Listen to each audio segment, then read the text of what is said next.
Chapter 266. In the blink of an eye, it was March 2nd. It was the 15th day of the first lunar month, the Lantern Festival. The little girl did not like to watch the gala performances on TV, so the family went out together after dinner. Where were they going? Of course, they were going to enjoy the lanterns. The Lantern Festival began more than 2,000 years ago in the Han Dynasty and had always been a major festival in Wuxia. According to the ancient customs, the new year was only truly over after the Lantern Festival. However, the pace of life was getting faster and faster. Even though the legal holiday stipulated that people would only go to work on the 7th day, many private enterprises still required people to start work on the 5th day. Among them there were even more, such as the catering and entertainment industry. They might open for business on the eve of the new year, so the employees naturally could not rest. Such a pace of life directly led to the Lantern Festival almost following in the footsteps of the Dragon Boat Festival. With the decline of the Lantern Festival, the lively scene described by Exin Chiji in Green Jade Case, Yuanxi, was naturally no longer as lively as before. The east wind blossoms 1,000 trees, blowing down the stars like rain. The fragrance of precious horses and carts fills the road, the sound of Feng Shao moves, the light of a pot turns, fish and dragons dance in the night. Moths flutter in the wind, inging and laughing in the wind. He searched for her thousands of times in the crowd, but when he looked back she was at the fire. Today was Friday. Although the public institutions were on holiday, most private enterprises still had to work tomorrow. In addition, everyone might be tired of playing during the new year, so the Wuhou Temple Street was not as lively as it was during the Spring Festival. After leaving the house, the family took a taxi and went straight to the Panda Lantern Festival. The moon on the 15th was full and round, but what was more dazzling than the moon was the colorful Lantern Festival. Because they set off late, by the time Xianxia and the rest arrived at the Lantern Festival, it was already a 10-mile-long street with brilliant lights. As soon as they got out of the car, the fragrance of magnolia drifted to the tip of everyone's nose in the breeze. The little girl sniffed the fragrance in the air and turned her head to see the entrance of the Lantern Festival. There were a few panda lanterns outside the Lantern Festival. Although they were ugly and cute, they made her shout excitedly, "Papa, look! Panda! Panda!" In fact, to this little girl, there was not much difference between going to the Lantern Festival and going to the zoo. She was dazzled by the colorful lanterns in all kinds of shapes and sizes. He chattered excitedly all the way. In Xianxi's eyes, this Lantern Festival was somewhat similar to the Earth Temple Fair. Other than strolling around, there was only eating, drinking, and playing. However, what was worth praising was that the food in Chengdu was indeed much better than the food in Shangjing. The whole family ate and watched along the way. After admiring the lanterns, they watched the magic show. Finally, under the illumination of the fireworks, they sat in the car and went home with satisfaction. In the end, this trip to Chengdu was still very pleasant. The next morning, after breakfast, Xianxia pulled the little girl to his side and asked with a smile, "Nian Nian, Daddy has already bought the plane tickets. We'll fly back to Zhonghai later and visit our old home, okay?" "Alright." The little thing's eyes lit up at the mention of taking a plane. Seeing this, Xianxia struck while the iron was hot and said, "Then go and help your mother pack her things now. After she is done we will set off." "Good. I'll go help Mama." Everything went smoothly. It wasn't until Xianxia changed the boarding pass and took her to say goodbye to Aunt Zhang that the little thing suddenly froze in place. After staring blankly for a long while, she suddenly came back to her senses. Was she going to say goodbye to her grandmother? She thought Aunt Zhang was going to go home with them. When Xianxia saw that the little girl's expression was a little strange, he immediately smiled and hugged her in his arms. He gently comforted her and said, "Nian Nian, we should get on the plane. Hurry and say goodbye to your grandmother. We'll come to Chengdu to see her again in the future." Perhaps it was because this period of time together had aroused her dependence on Aunt Zhang, so when the little girl came back to her senses, she immediately said very angrily, "No. I'm not going. I want to go with my grandmother." This expression of anger rarely appeared on the little girl's face, so when Xianxia saw her expression he was quite surprised. The little girl was angry and twisted her body to get out of his arms. Seeing this, Xianxia immediately hugged her tightly and didn't let her run away. But this hug was serious. After realizing that her freedom of life was restricted by her father, the little thing flipped out on the spot. "I'm not going. I'm not going. I want to go with my grandmother. My grandmother wants to go with us. As she shouted, her voice started to sound like she was about to cry. Following that, she burst into tears.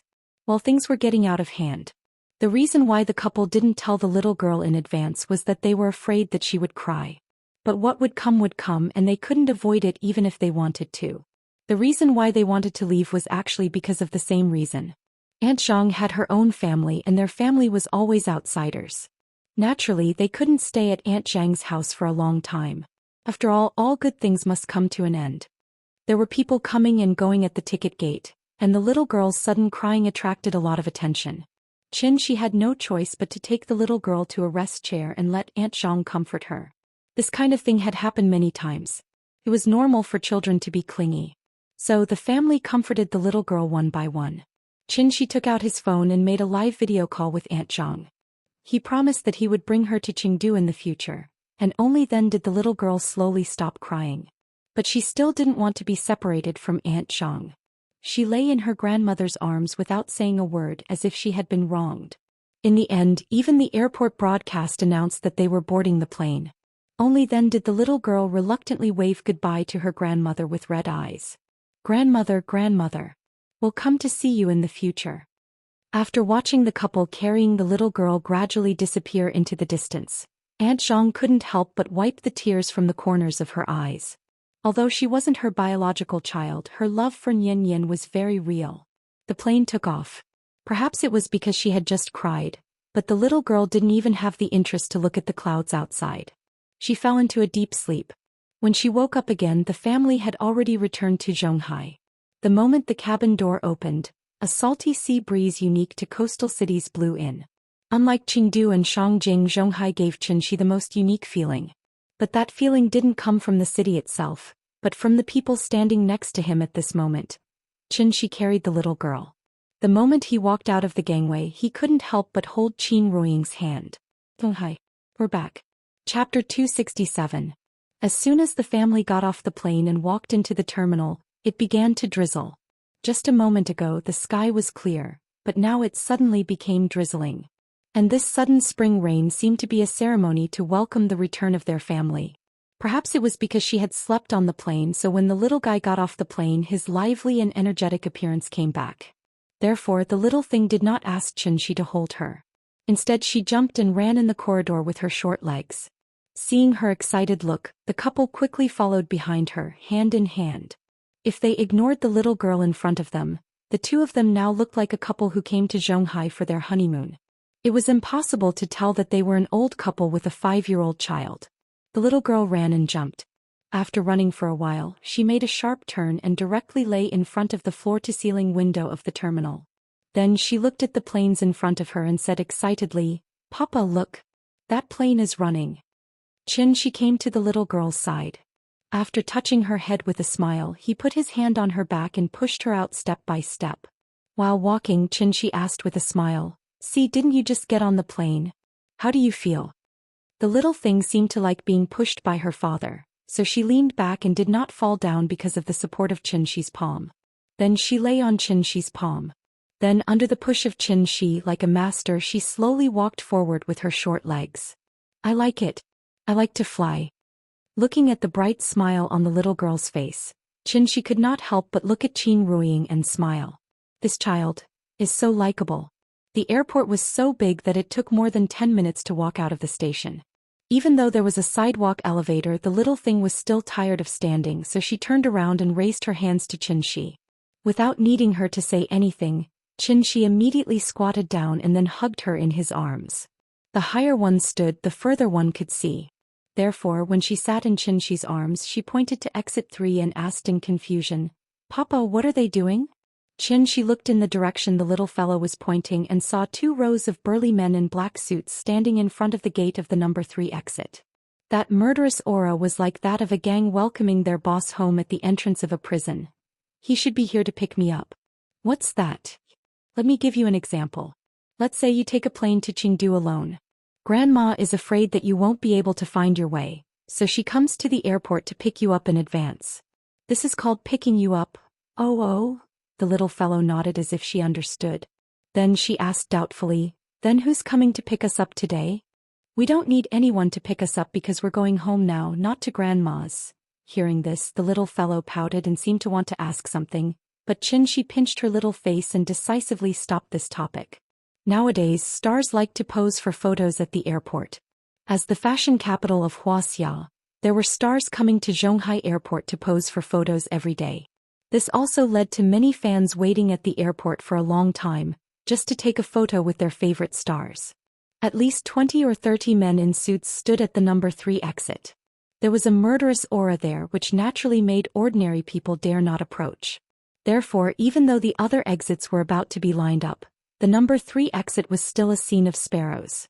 This abnormal situation also attracted the attention of a large number of professional fans. Although they did not dare to approach, they still carefully surrounded the number 3 exit with their mobile phones, wanting to see which big shot was coming. Xianxia's family was not people who liked to join in the fun, so after getting off the escalator, Xianxia and Qin Ruiying directly turned a corner and walked to the number 4 exit in front of them. At this moment, a voice suddenly sounded from behind them. "Mr. Qin, you're back." Xianxia looked back and saw Su Wei with an old face running toward him with great enthusiasm. "Mr. Su, what are you doing?" "Hey, I just got off the plane and saw you, so I wanted to come over and say hello. After all, you're my savior." "Oh, okay, I've said hello, you can go do your thing." After that, Xianxia held the little fellow in one hand and Qin Ruiying in the other and prepared to leave. When Su Wei saw his posture, he suddenly became anxious, so he quickly ran to him and continued to say, "Mr. Qin, you see, this is fate. You haven't called a taxi yet, right? Why don't you let me give you a ride?" While speaking, Su Wei bowed to Xianxia and made an inviting gesture. Xianxia stopped, but he did not look at Su Wei. Instead, he turned his head and looked behind him. Ning Zhongguo was standing not far behind him. After going through thick and thin together, these two brothers had actually become sworn brothers. After Ning Zhongguo saw Xianxia turn around, he immediately ran over, then smiled at Xianxia and said, "Mr. Qin, long time no see." Xianxia did not speak. Ning Zhongguo and Su Wei looked at each other quietly. Then Ning Zhongguo reluctantly continued to smile and said, "I came to pick up old Su, but I didn't expect to meet you here. If it's convenient, why don't we give you a ride? What do you think?" Xianxia looked at the two of them calmly, then turned his head to look at Qin Ruiying. When he saw Qin Ruiying nod gently, Xianxia replied, "Okay, let's go. I'll give you a ride today." "That's great. Mr. Qin, this way please." Su Wei jumped up excitedly on the spot. He stretched out his left hand and bowed slightly at the same time, like a greeter welcoming an important guest. He quickly walked in front to lead the way for Xianxia. Wasn't the direction he was heading to exit 3? Su Wei led Xianxia's family to exit 3. At this time, 2 rows of big men in suits immediately bent down and bowed to Xianxia's family. At the same time they shouted in unison, "Mr. Qin, hello." 20 to 30 big men in suits bowed in unison and shouted loudly. Almost instantly they shocked the entire terminal and attracted the attention of the surrounding crowd. This scene, Xianxia didn't need to think to know that Ning Zhongguo and Su Wei had found out through their friends that he was going to fly back to Zhonghai, so they deliberately arranged such a show. The crowd was excited. After all, this was even more grand than when a celebrity made an appearance. Countless professional fans took out their phones and were ready to take photos. However, after the big men in suits bowed, they turned around and looked at the surrounding crowd, then stepped forward to stop them from taking photos. Xianxia frowned slightly, but he did not say anything. However, the little girl in his arms was excited. She was a child, so she always liked excitement.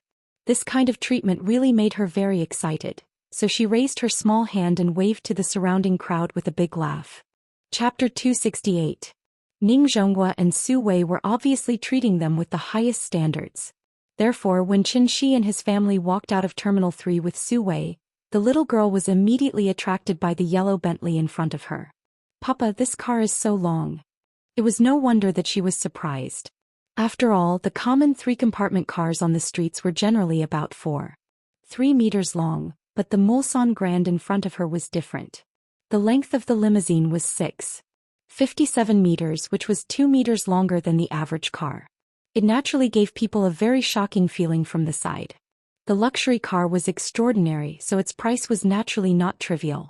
The price of 35 million yuan was as high as a mansion driving on the road. Su Wei bought this car to receive important guests. After buying it, he had only used it a few times. Today, when he learned that Xianxia was going back to Zhonghai, he immediately took out this treasure to please him. Of course, the price of this car was secondary. Tens of millions was just a drizzle for a tycoon of this level. The most important thing was that this car was limited to only 12 in the world, and there was only one in the entire Wuxia. Even if you had money, you couldn't buy it. Naturally, the price would increase. In order to win Xianxia's favor, Su Wei used all of his tricks. He almost hung a banner at the entrance of the airport parking lot that said, "Welcome Mr. Qin to Zhonghai." Su Wei had completely transformed into a concierge now. He respectfully opened the door for Xianxia's family. After Xianxia's family got in the car, he wanted to get in as well. However, at this time Xianxia, who was sitting in the car, glanced at him indifferently. Su Wei was very smart. He almost instantly understood what Xianxia meant, so he quickly found a way out of this situation. He smiled and said, "Mr. Qin, I won't disturb you, I'll sit in the back."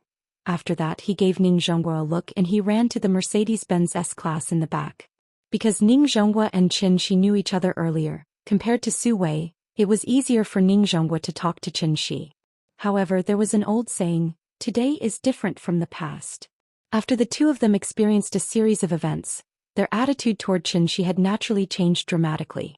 It was a kind of respect from the bottom of their hearts, and it had nothing to do with age, experience, or social status. It was purely because Xianxia was better than them. This alone was enough. With Ning Zhonghua's personality, he obviously wouldn't do something like this. However, after Su's suggestions, he finally nodded and agreed.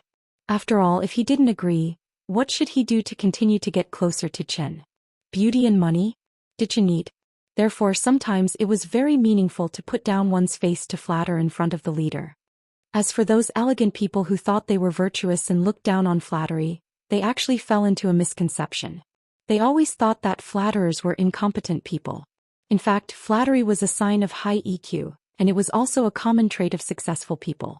After Su Wei left, Ning Zhonghua sat directly in the front passenger seat. In this luxury car, there was actually a partition between the front seat and the back seat. The back seat was completely a separate space, which was commonly known as the boss cabin. This was an extended version, and the back seat could sit 4 people, so it used a 4-seat design. Xianxia and Qin Ruiying sat side by side, and the little girl climbed between the 2 seats opposite them. She seemed to be very interested in the layout of the car. From time to time, she would open and close the small table on the seat. She was having a lot of fun. At this time, Ning Zhonghua lowered the partition in the car, turned around and asked Xianxia with a smile, "Mr. Qin, do you want to go home first or do you want to eat?" It was not even 1 o'clock in the afternoon, which was just the time for lunch.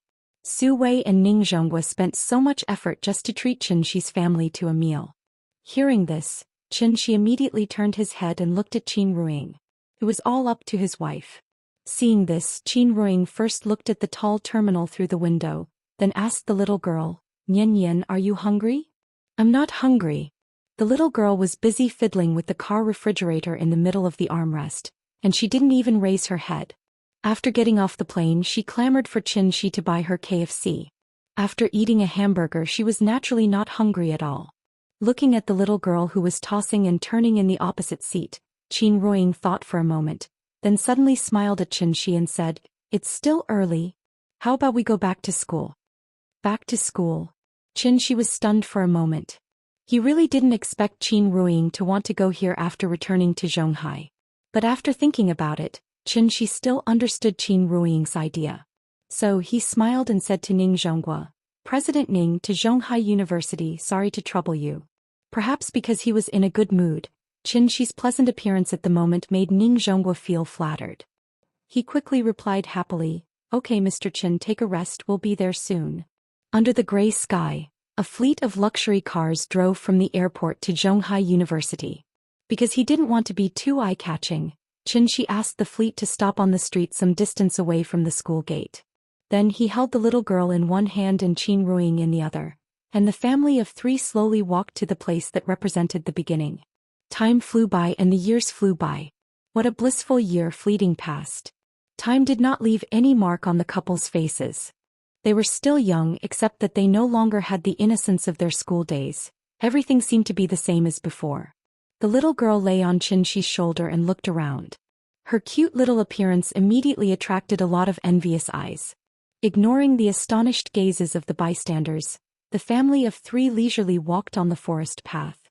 That tree, that lake, that pavilion, that building, it seemed to be the same as it was 10 years ago. They wandered aimlessly around their alma mater. It was not until they came to the playground that Xianxia suddenly remembered the magnificent feat of covering the playground with roses. Xianxia would always remember that scene. In the sea of roses, Qin Ruiying, dressed in white, was like a beautiful butterfly. Under everyone's astonished eyes, she flew directly into his arms. That should be the most glorious moment of his life, right? Perhaps sensing the sudden smile on Xianxia's face, Qin Ruiying asked with a smile, "What's wrong? Did you think of something good?" Hearing this, Xianxia immediately squeezed her hand and asked with a smile, "Isn't it all because of you? Isn't it? Are you blaming me? How is that possible? I can't wait to do it again. Hey, that feeling, it's great. Look at how happy you are." The couple sat in the stands and showed their affection unscrupulously while the little guy jumped around them. A football game was being held on the playground. The little guy imitated the other spectators and shouted cheers from time to time. He looked very excited. After sitting for a while, Xianxia suddenly hugged Qin Ruiying's slender waist, then looked into her eyes and asked with a little confusion, "Ying, actually I have a question to ask you." What's the question? Why did you like me in the first place? After hearing what he said, Qin Ruiying was stunned on the spot. She could not help but ask, "Why do you ask that?" Hearing this, Xianxia shook his head and sighed, "I don't think I'm good enough for you." Of course, this sentence was not referring to the current him but to the past him. Therefore Xianxia had always been very puzzled. What kind of luck did he have to be favored by the goddess? Could it be, Qin Ruiying really had the ability to predict the future? Did she know that he had potential? Of course, Qin Ruiying did not have the ability to predict the future. Therefore, after hearing Qianxia's words, she could not help but smile. After reaching out and touching Qianxia's cheek, she said slightly mischievously, "Then you have to ask Yu Lao, why did he put my red string on your hand? Then I have to go to Yu Lao's temple and burn incense to repay the vow. I have to thank him for giving me such a good wife." Fate was a kind of fate. The reason why the two of them were together was perhaps because fate had arranged for them to be together. And Xianxia obviously had not reached the level of being able to see through fate. "You are as beautiful as a flower and the years pass by like water." Answer: is leisurely and self-pity in the boudoir. Turn in front of the peony fence, close to the lake and the mountain rock. Loosen the collar button with you, the width of the shirt, the tips of the sleeves are ruffled and the teeth are stained. Wait for you to endure and sleep tenderly for a while. It was that place where they had met before. Look at each other, it was difficult to say anything to each other. Chapter 269. March was rainy. In Zhonghai, a first-tier bustling city, one naturally could not feel the leisure of a small city in the south. The drizzling March seemed to have covered Zhonghai with a thin layer of gauze. The couple sat quietly in the stands of the sports field. In front of them was the football field brimming with youthful sweat, but behind them was the old building of the Republic of China. With such a profound background, it seemed to have covered their backs with a hint of loneliness and otherworldly charm. The hazy artistic conception of the misty Jiangnan could probably only be experienced in this beautiful campus. The little fellow could not feel the tranquil and distant artistic conception. Instead, she was completely attracted by the lively football game on the field. Although she did not even understand the rules of the football game, as long as the audience began to cheer, she would immediately jump up and cheer with everyone. At this time someone shouted, "And Xianxian is here." This sentence was like a stone thrown into the lake, immediately splashing circles of ripples.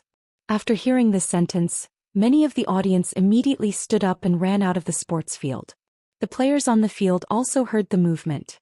This was not an official game but a training game for the school's football team. Therefore, several of the team members stopped on the spot. After looking around, they did not even bother with the game and directly ran out of the sports field with the crowd. Seeing that the lively sports field suddenly became empty, the little fellow ran to Xianxia and asked doubtfully, "Papa, why did they leave?" Looking at the little fellow's unsatisfied look, Xianxia immediately smiled and pulled her into his arms. Then he fooled her. "They are students, of course they are going to class. Yan, do you still remember what Teacher Wang taught you before? What should you do after hearing the bell?" She had been to kindergarten before and naturally knew the rules of the kindergarten, so she immediately laughed and replied, "I remember. I want to go to the classroom." Smart. You see, your brothers and sisters have all gone to class. Do you want to go to class? Hearing this, the little fellow immediately tilted her head and pondered. After all, there were so many children in the kindergarten.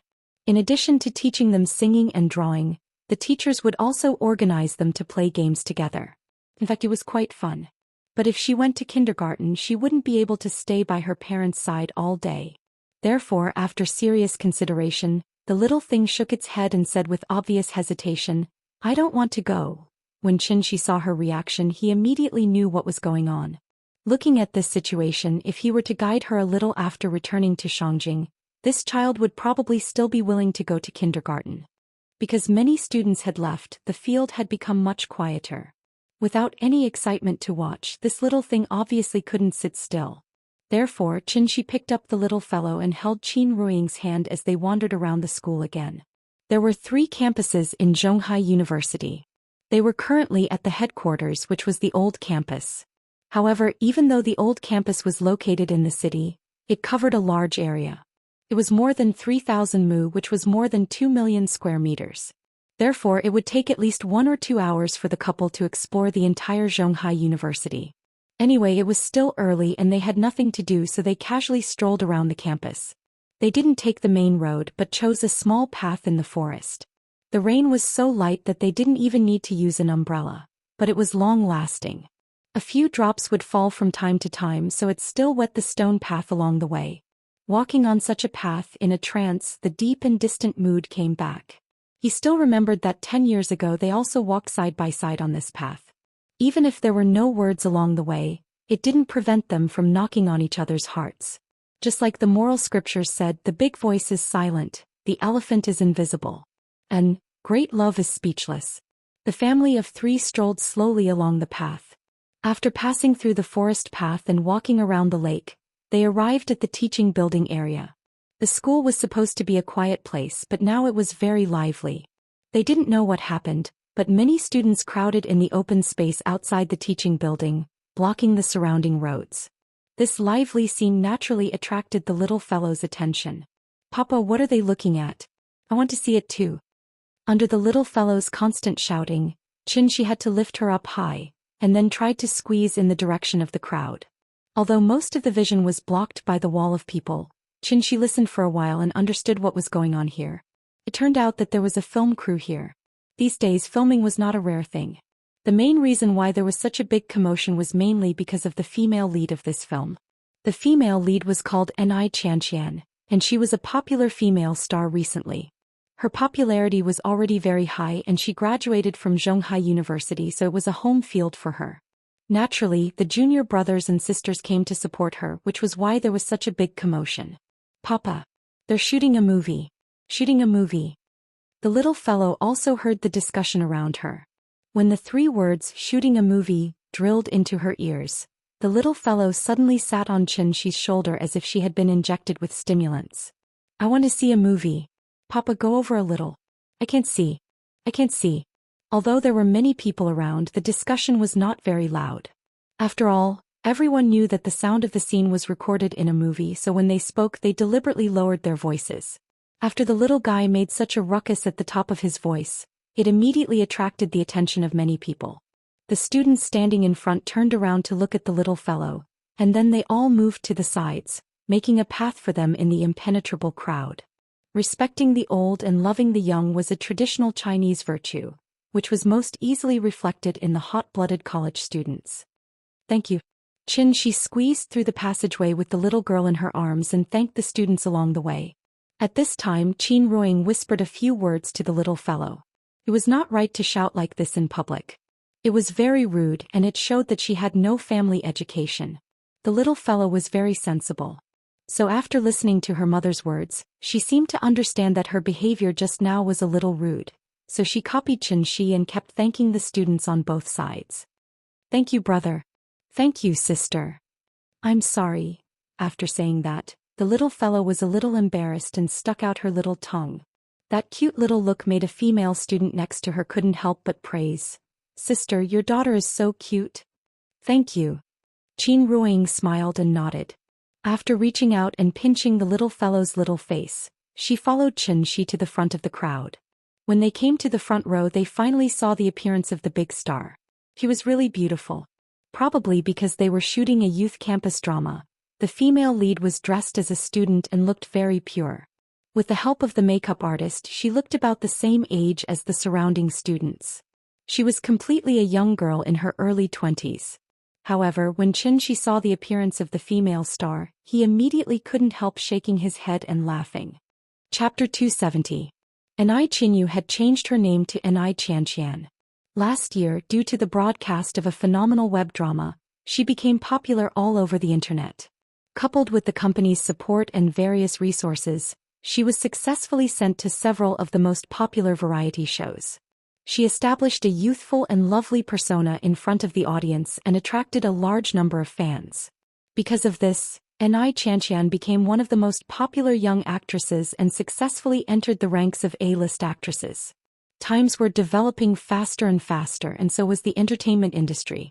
Just like what Andy Zai sang in 17: I shamelessly participated in the challenge when I was 17. Even stars have training classes, it's so refreshing in just 1 year. Andy Zai joined the wireless training class in 1981 and started as a film and television actor. Under the guidance of brother Fa, he started as an extra and entered the music industry in 1986. It wasn't until the early 1990s that he finally gained a place in the music industry with the song, If You Were My Legend. After that, in addition to creating a series of iconic characters on the screen, he also released a number of hit singles such as Thank You for Your Love, Wang Qing Shui, and other classic love songs. Finally, he was promoted to the throne of the 4 heavenly kings by the Hong Kong media. At this time, Andy Zai had been in the music industry for more than a decade. Almost all of the stars in that era were versatile artists who could act and sing. Many of them were even radio hosts. But now, from the 18th tier to the A-list, it might only take one movie or TV series. Some of them didn't even know how to act. They only needed to be good-looking and participate in a few variety shows to become popular all over the country. This also created a strange phenomenon. Nowadays, stars become popular quickly, but they also become popular very quickly. A few years ago, the little fresh meat that was in the headlines almost every day was forgotten in just 2 or 3 years. Enai Xianxian knew the cruelty of the entertainment industry. Since she finally became popular, she naturally wanted to seize this opportunity. Therefore, she tried her best to maintain her popularity. Therefore, she suggested to the director that the shooting location be her alma mater. She also wanted to use this opportunity to make another wave of headlines. No matter what, Zhonghai University was still one of the top 10 universities in the country. Enai Xianxian's academic qualifications allowed her to beat the other illiterates in the entertainment industry, earning her the title of Goddess of Academic Qualifications. The reason why she was able to call out Enai Xianxian's real name was because this little girl who appeared to be in her early 20s was actually an old auntie, from the same batch as them. For an idol artist who relied on her looks and personality to attract fans, age was obviously a scary thing. After all, Qin Ruiying, who was the same age as her, was already a mother of a 5-year-old child. On the other hand, Enai Xianxian still had to play the role of a pure and lovely girl in front of the public. This kind of situation where his appearance did not match his actual age was really suspicious. Would she show symptoms of schizophrenia? Because of the little girl's protective talisman, the students forcibly made room for the family of 3 in the front row. After hearing Xianxia's words, Qin Ruiying immediately looked in the direction that Xianxia was pointing at. It's really her, Enai Qinyu. She's a big star now. Enai Xianxian and Qin Ruiying were students of the same major, so they usually saw each other frequently. Although their relationship was not considered close, after so many years after graduation, suddenly meeting an old classmate of hers naturally gave people a sense of closeness. Enai Xianxian had only entered the entertainment industry after graduating from university. She could be considered to be one of those talented people. After acting in a web drama, her acting skills had improved rapidly. Now that she was acting in a movie, no one could find any fault with her. The scene was very simple. It was a scene where the male and female lead reunited in university. After all, it was just a youth school movie, so the requirements for acting skills were not high. As long as the performance was natural, it was fine. Therefore, after 2 takes, the director shouted through the loudspeaker, "Cut. Very good, this scene is done. Young Master Ting, change your clothes and prepare for the next scene. Xianxia, you finished filming today. Go back and have a good rest. We'll continue tomorrow." "Hey, director." After hearing the director's words, Xianxia smiled politely. Seeing that the crew was busy rearranging the set, someone hiding in the crowd suddenly shouted, "Xianxia, I love you." This sentence instantly ignited the enthusiasm of the surrounding students. Everyone chimed in one after another. "Senior, you're so beautiful. I love you. Senior, give me an autograph. Senior Xianxia, I want to give birth to your children." Looking at the lively scene, if it were not for the staff stopping them, this group of enthusiastic students would have rushed up to Xianxia to ask for an autograph. "Thank you, everyone. Thank you, my cute junior brothers and sisters." Seeing that everyone was so enthusiastic, Xianxia turned around and bowed to the surrounding crowd. When she bowed for the 3rd time, Xianxia finally found a familiar figure in the crowd. Then Xianxia was stunned. With Xianxi's eyesight, he immediately noticed the strange look that flashed across Xianxia's eyes. However, he thought that Xianxia was just surprised to see an old classmate, so he did not take it to heart. Xianxia was indeed an actress. After the surprise flashed across her face, she immediately put on a warm smile and walked toward the direction of the family of 3. The surrounding students thought that she was coming over to give an autograph, so they instantly became excited. "Senior, I have a pen. Give me an autograph. Please give me an autograph. Senior, I love you." Xianxia kept waving at the surrounding students, but she did not have any intention of giving them an autograph. After arriving in front of Qin Ruiying, Xianxia lifted the cordon set by the crew and smiled at Qin Ruiying. "Long time no see." Qin Ruiying did not expect Xianxia to recognize her as an old classmate, so she was stunned for a moment before she replied with a smile, "Long time no see." As the crowd was too excited, after a simple greeting, Xianxia gestured for Xianxi's family to follow her in. Seeing this, the couple could not help but look at each other. Xianxia then led them through the cordon and followed her to the temporary resting area set up by the crew. There were originally a few crew members resting in the resting area, but when they saw Xianxia coming over, they very consciously retreated. After inviting Xianxi's family to take a seat, Xianxia then looked at the little girl in Xianxi's arms and asked, "Is this your daughter? How old is she?" "Almost 5 years old." Qin Ruiying replied politely, then turned to the little girl and said, "Nian Nian, greet auntie." Hearing this, the little girl immediately greeted Xianxia sweetly, "Auntie." "Good girl." After a few simple pleasantries, the 2 of them fell silent. They did not seem to know what to talk about with each other. After all, the 2 of them were not very close when they were in university. They could not even be considered friends. They were probably classmates who would greet each other when they met on the road. The reason why Qin Ruiying felt that Xianxia was very close to her was because they had been classmates for a long time.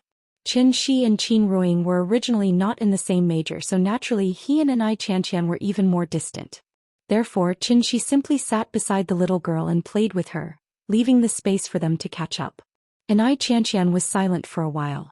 Then, as if she thought of something, she suddenly smiled and said, "Ying, do you mind if I call you that?" "I don't mind. Do you know? When I first saw you, a very popular online song suddenly popped up in my head." What song?" "School Bell." Then Xianxia softly hummed the song. "They all say she is a flower, flowers are not as good as her. They all say she is a dream, how many people have pursued her. The heartless years like water, slowly painted in the books. Ask the fleeting clouds, how is our school bell? Who plays the guitar and wants to be the school bell, who will be the school bell? So love is like a blackboard eraser." Chapter 271. Xianxia simply hummed a few words. Her voice was very pleasant and it seemed like she had learned to sing before. Therefore, such a seemingly vulgar online song had a different flavor under her interpretation. Looking at Qin Ruiying's puzzled expression, Xianxia suddenly smiled and said, "Ying, 10 years have passed and you're even prettier than before. You're indeed worthy of being the campus belle of our batch." Qin Ruiying smiled and shook her head when she heard that. She turned to look at the little girl in Xianxi's arms and replied, "I can't afford to be called that. You, on the other hand, are now a big star and the juniors outside are all your fans. And Xianxia looked at the crowd outside the resting area and a faint smile flashed across her face. Ever since she became popular, the feeling of being the center of attention had always lingered around her. From the initial discomfort to the current calmness, Xianxia had a very rich psychological experience. She was now like a goddess standing on the clouds. This gave Xianxia a lot of confidence. For example, when she faced the goddess in front of her who once made her feel ashamed, Xianxia could not help but feel pity for her. With Qin Ruoying's beauty, Xianxia would not be surprised if she became the second sister milk tea. However, she still married the poor guy that everyone looked down on and even gave birth to a daughter for him. Although their family seemed to be very happy now, such an ordinary life was definitely not what Xianxia wanted. What a pity. Xianxia felt pity for Qin Ruoying because she had been in the entertainment industry for many years and had a pair of discerning eyes. Just like Tang Wei's character in When Beijing Meets Seattle 2, Xianxia could easily determine the total value of Qin Ruoying's clothes with just a casual glance. Qin Ruoying didn't wear any jewelry or watches. Although the simple gray coat looked like it was custom-made, it still couldn't hide the rough workmanship of the coat itself. A conservative estimate was that she was only worth 500 yuan from head to toe. Looking at Xianxia and the little girl, they were also dressed in cheap clothes. If a man was really capable, he would obviously not mistreat his wife and daughter. Therefore Xianxia came to a conclusion. The family of three in front of her was not very rich and might even be a little short of money. As the saying went, a woman should be raised well. Although Qin Ruoying still looked glamorous now, what would happen in a few years? Women needed maintenance and maintenance needed money. Perhaps she would only truly understand these principles when she grew old and exhausted the beauty bestowed upon her by the heavens. In order to avoid looking down on others, Xianxia also asked about Xianxia and Qin Ruoying's current work situation during the chat. When she found out that the husband and wife were running a tea house together, her guess was immediately confirmed. This caused Xianxia to feel bored to death. After all, they were not from the same world. No matter how outstanding they were when they were students, once they chose the wrong path after graduation, wouldn't the end result be to become ordinary? Xianxia was a popular actress. Even if she found out about Qin Ruoying's background during the conversation, her face did not show a trace of contempt. After the two chatted for a while, Xianxia apologetically mentioned that she had to rush to a job later. Seeing this, Qin Ruoying immediately nodded to express her understanding. Then the reunion ended in a happy atmosphere. Before leaving, Xianxia took the initiative to add Qin Ruoying's WeChat and warmly said that they could keep in touch in the future. The reason why she did this was because she felt that Qin Ruoying still had room to recover. People would always grow up. Under her influence, perhaps Qin Ruoying would suddenly come around one day. With Qin Ruoying's beauty, figure, and unique temperament, as long as she nodded, Xianxia could definitely introduce her to an ideal family. Maybe they could even be good sisters in the future? Xianxia smiled as she sent Xianxi's family out of the cordon. After waving goodbye to them, she turned around and walked to the set. From the beginning to the end, she did not put on any airs in front of the family of three. The couple walked out of the crowd under the envious eyes of the fans. After walking for a while, Qin Ruoying suddenly asked thoughtfully, "What do you think of Xianxia?" Hearing this, Xianxi smiled and replied, "He's an adult." "What do you mean? Isn't there a popular saying now? Peppa Pig gets a tattoo and applause for society. Xianxia is a standard society person." "I don't quite understand what you mean." When Xianxi saw Qin Ruoying's confused face, he could not help but reach out and hug her slender waist. He smiled and said, "If you don't understand, then don't think too much. Let's go, we don't belong to the same world." The couple continued to stroll around the campus. It wasn't until the little girl was a little bored and wanted to go home to watch cartoons that they walked back in the direction of the school gate. Just as they were about to walk out of the school gate, a Toyota Alpha, commonly known as a celebrity nanny van, drove past them discreetly. When the assistant sitting in the passenger seat saw Xianxi's family, she could not help but turn around and remind Xianxia, "Xianxia, your old classmates are still there. Should we give them a ride?" Xianxia was sitting in the back with a face mask on. When she heard the assistant's words, she turned her head sideways and glanced out the window. Then she said indifferently, "No need, let's just go." She had already cast the bait. As for whether the fish would take the bait or not, it was up to the fish. And Xianxia was half lying on the seat confidently. She even began to look forward to the moment when Qin Ruiying would chat with her on WeChat. However, when Xianxia was resting with her face mask on, the assistant's voice sounded again.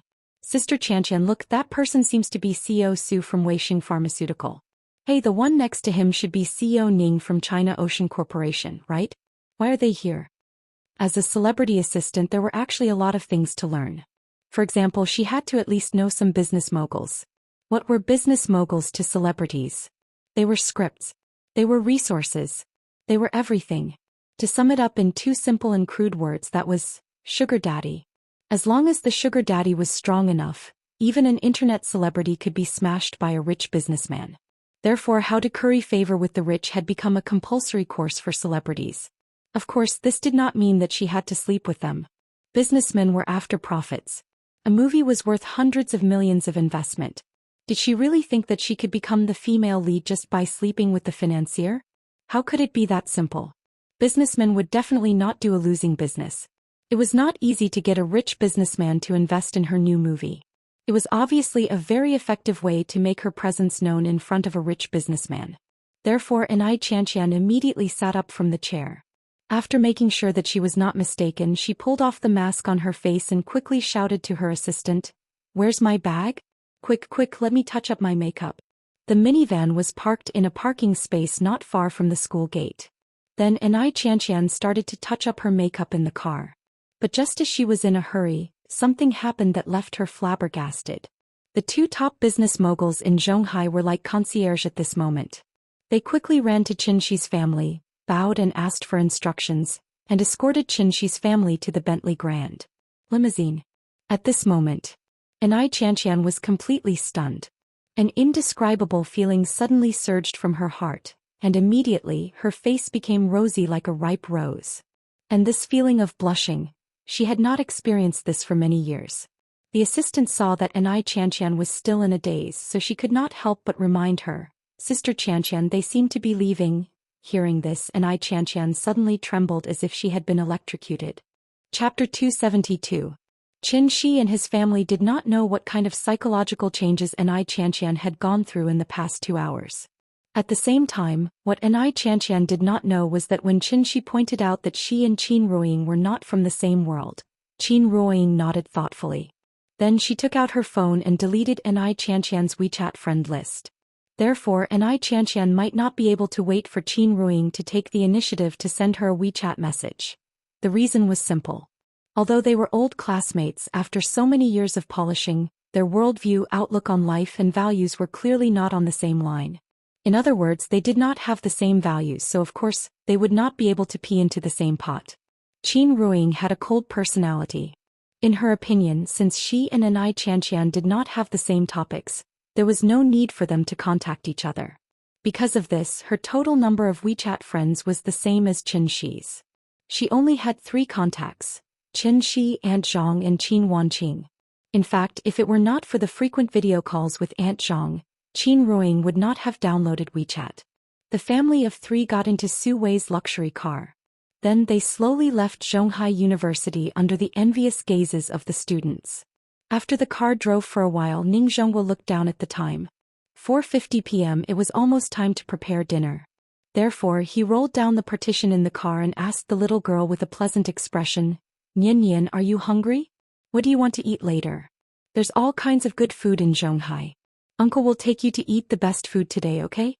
Perhaps it was because they had just discussed the strategy, but Ning Zhonghua now focused all his attention on the little girl. He finally understood what was going on. In this family of 3, Qinshi did not have the final say and Qin Ruiying did not have the final say. The one who had the final say was the little girl in front of him who was tossing and turning in her seat. After hearing Ning Zhonghua's words, the little thing pouted and began to think.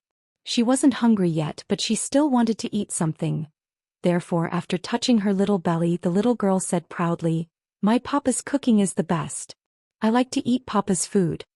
Today I'll treat your family to a meal outside. How about we go to a restaurant?" "Eat outside? What are we eating? I see that you like it. Nian Nian, what is your favorite dish?" When it came to eating, the little thing immediately became excited.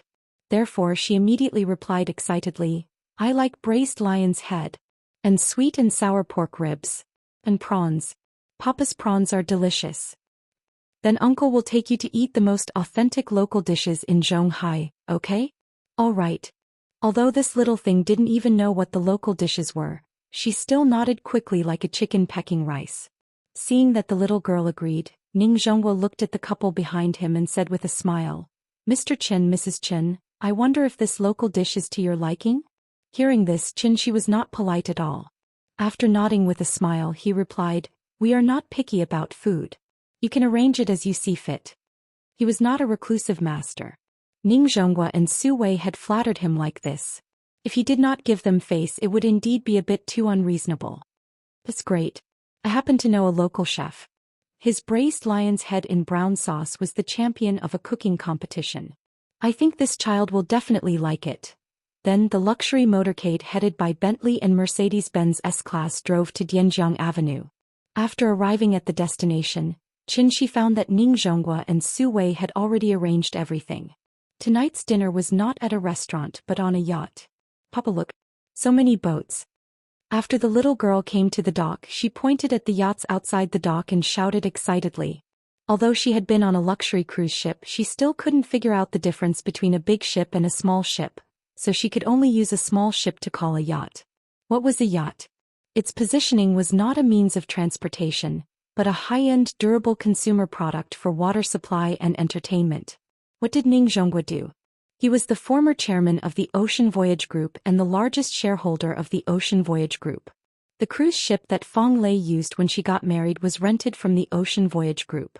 Therefore, the large luxury business boat docked at the dock was obviously the place Ning Zhonghua had arranged for this dinner.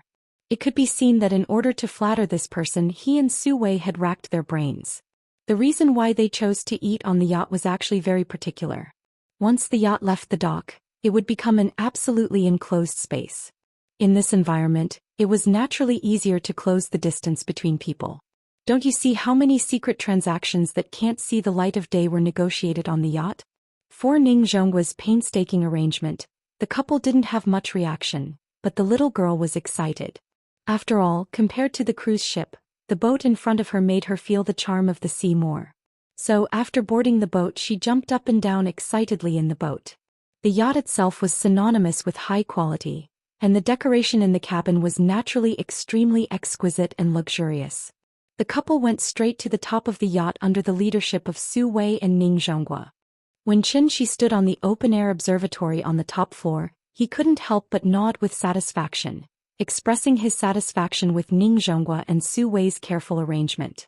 At this moment the sun hadn't set yet, and the sunlight after the rain was particularly clear, sprinkling on the sea as if it was going to dye the blue sea golden. Looking around, the high-rise buildings on both sides rose and fell one after another along the Dian River, looking particularly magnificent. Coupled with the sea breeze that constantly blew against his face, the scene at this moment was truly intoxicating. Even in the 21st century, it could still make people feel emotional. It could be said that the distant mountains were like black and the nearby water was like smoke. Of course, this mountain was not a real mountain. It was a majestic skyscraper. The yacht set off from the ferry and sailed along the Dian River all the way to the East China Sea. Because there was still some time before dinner, the little girl ran to the deck and couldn't help but shout, "Papa! I like it here. I like it here." Looking at her happy and excited appearance, Qinshi couldn't help but smile. Chapter 273. As the saying goes, one who is unaccountably solicitous is hiding evil intentions. Ning Zhonghua and Su Wei spent so much effort to come up with so many tricks. Obviously, they didn't just want to make their presence known in front of Qinshi. And this kind of flattery for these two business moguls who were over 100 years old was really a different experience. After all, with their status, even the mayor of Zhonghai had to give them some face. When money and power were no longer life goals, then health and longevity were obviously their last pursuit. Therefore, Qinshi didn't even need to think to know what the two of them wanted from her. Seeing that the little guy was so happy today, Qinshi gave them a chance to speak. The moment Qinshi's voice fell, even with Ning Zhonghua's shrewdness, he still couldn't help but have a flash of joy on his face. Even Ning Zhonghua lost his composure, not to mention Su Wei. Overjoyed, Su Wei's face immediately showed a harmless smile. That smile also made him look like a farmer on the ridge of the fields. Where was his usual decisiveness and decisiveness of a CEO? The two quietly looked at each other. Then Ning Zhonghua coughed twice and put on a slightly awkward expression as he said to Qin Shi, "Mr. Qin, actually it's like this. Life is not like before. Alcohol, women, avarice, and anger are the most hurtful. When a person's body is weak, it is easy to get all kinds of diseases. Only when you get sick will you realize the importance of health." Sure enough, it was for the energy pill. Qin Shi leaned on the railing and looked at Ning Zhonghua quietly. Under his gaze, Ning Zhonghua seemed to be under a huge pressure. In just a short while, beads of sweat appeared on his forehead. He was like a primary school student who made a mistake. His voice became smaller and smaller. In the end, Ning Zhonghua couldn't help but lower his head. He didn't dare to look at Qin Shi again.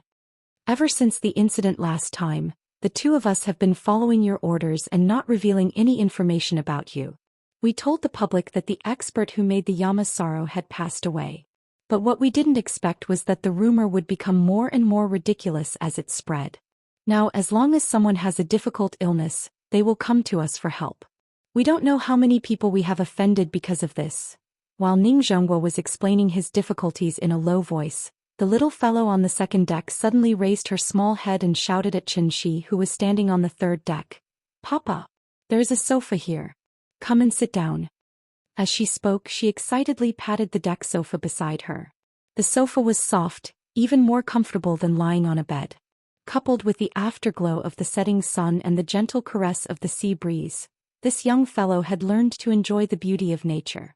"Okay, Dad will come down to accompany you." Qin Shi turned around and replied to the little fellow. Seeing this, Ning Zhonghua immediately swallowed back his unfinished words, and then stood aside solemnly without saying a word. Qin Shi glanced at him but didn't say a word. She walked straight to the spiral staircase on the side. Seeing this, Ning Zhonghua and Su Wei couldn't help but have a very complicated expression on their faces. "It's over." Both of them knew their limits. Seeing that Qin Shi didn't say anything, they naturally wouldn't ask for trouble on this topic. Then dinner began in a happy atmosphere. The yacht meandered along the Dian River. The little fellow chewed on the ribs and looked at the beautiful scenery brought by the lights on both sides of the river. She couldn't help but murmur, "Papa, it's so beautiful outside. Do you like it?" "I like it." "Then Uncle will treat you to a big meal and take you to see such beautiful scenery. Shouldn't you thank Uncle properly?" Hearing this, the little fellow immediately wiped the oil stains on her mouth with her hand, and then smiled sweetly at Ning Zhonghua and Su Wei. "Thank you, Uncle Ning." "Thank you, Uncle Su." "Hehe, Nian Nian, if you like, you can come and play with Uncle at any time. Uncle will take you to have a good time in Zhonghai. How about it?" "Okay. Thank you, Uncle. This child is really likable. Mr. Qin is so lucky." After dinner, Ning Zhonghua and Su Wei sent Qin Shi's family back to the Kongju community. As for the elixir, the two of them didn't dare to mention it again. After the little fellow politely said goodbye to the two uncles, the family of three turned around and walked to the Kongju community. When they brought the little girl to the entrance of the neighborhood, the couple stopped in their tracks at the same time. At this moment, the two of them couldn't help but have mixed feelings in their hearts. After all, this was the home that the two of them built together. Although this home was simple, it carried too many things. The sky, the breeze, the air, the temperature, the fragrance at that time, that feeling, the memories that were stagnant like film, you and me at that time.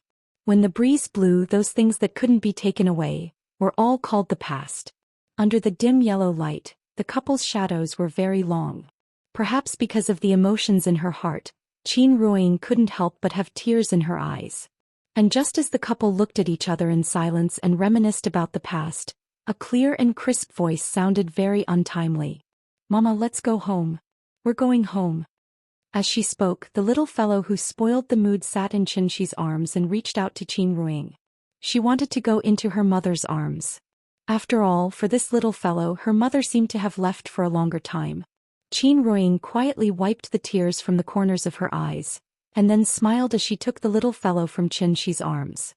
Accompanied by Nian Nian's somewhat disturbing shouts, they finally returned home.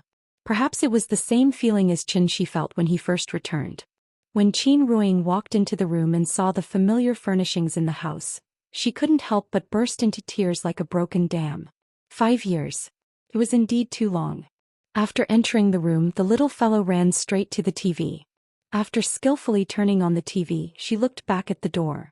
When she saw her father and mother hugging each other excitedly, she immediately tilted her head and asked in confusion, "Papa, what's wrong with Mama?" Hearing this, Qin Ruing gently pushed Xianxia away and wiped the tears on her face.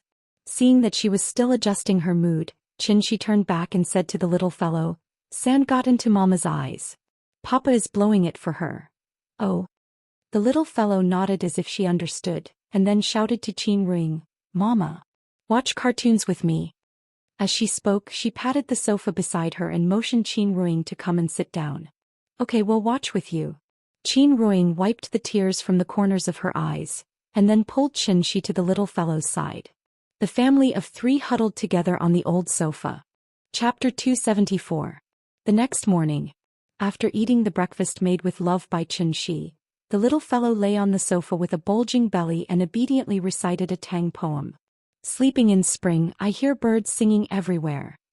Wind and rain come at night, I wonder how many flowers fall." The little fellow recited very fluently, so after she finished reciting, she raised her little head and waited for her mother's praise with joy. However, what she didn't expect was that when Qin Ruing came to her side, she didn't praise her but patted her lightly. This made the little fellow pout unhappily. Looking at her aggrieved little face, Qin Ruing smiled and pinched her little face, then patiently explained, "Nian Nian, when you recite you have to sit properly. Do you remember what mother taught you? You have to sit properly and you have to stand properly. Have you forgotten it so quickly?" Hearing this, the little fellow's head immediately drooped down. After shaking her head, she seemed to realize that she was wrong, so she burrowed into Qin Ruing's arms and said very coquettishly, "I didn't forget." "It's good that you didn't forget. Sit up, mother will recite the ancient poem with you, okay?" "Okay." After all, the child was still young, so she had to develop good living habits. Therefore, after teaching her to recite Quiet Night Thoughts and Climbing Yellow Crane Tower, Qin Ruing allowed the little fellow to watch cartoons. While the little fellow was watching cartoons, the husband and wife softly talked about the recent schedule. Gu Lao had already brought the twins back to Shangjing. Previously, he called Xianxia to ask when they would open the door.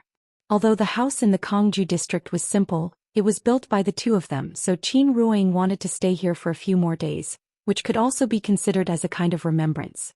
But just as Qin Ruing was recalling the little sweetness in the past, she seemed to have thought of something and suddenly asked, "Oh right, do you have Lin Xian's contact information?" "Yes, I'll find it for you." Xianxia took out his phone. After dialing Lin Xian's number, he handed the phone to Qin Ruing. The call was quickly connected. Lin Xian's voice sounded from the other end of the phone. "Oh." Her voice was very calm, as if there was no emotion at all. When Qin Ruing heard her voice, she did not speak immediately. Instead, she playfully pressed the speaker button and signaled for Xianxia to answer. Xianxia glanced at Qin Ruing, not knowing whether to laugh or cry. Then he said to the phone, "Ahem. Yes, it's me. Yingying is beside you, right? Get her to answer the phone." "Huh."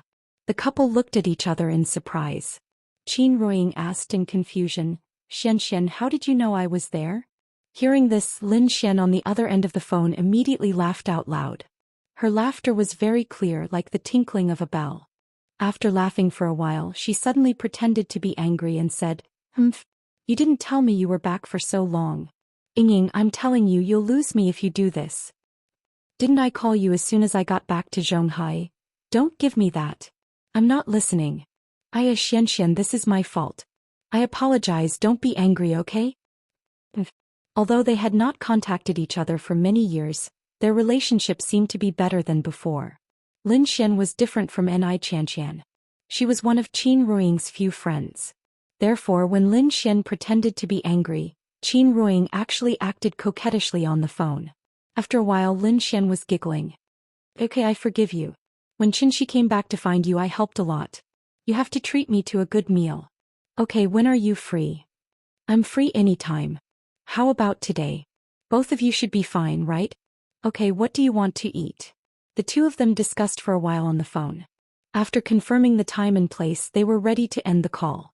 But just as Lin Xian was about to hang up, Qin Ruiying suddenly asked, "Oh, right, Xianxia, how did you know I'm back?"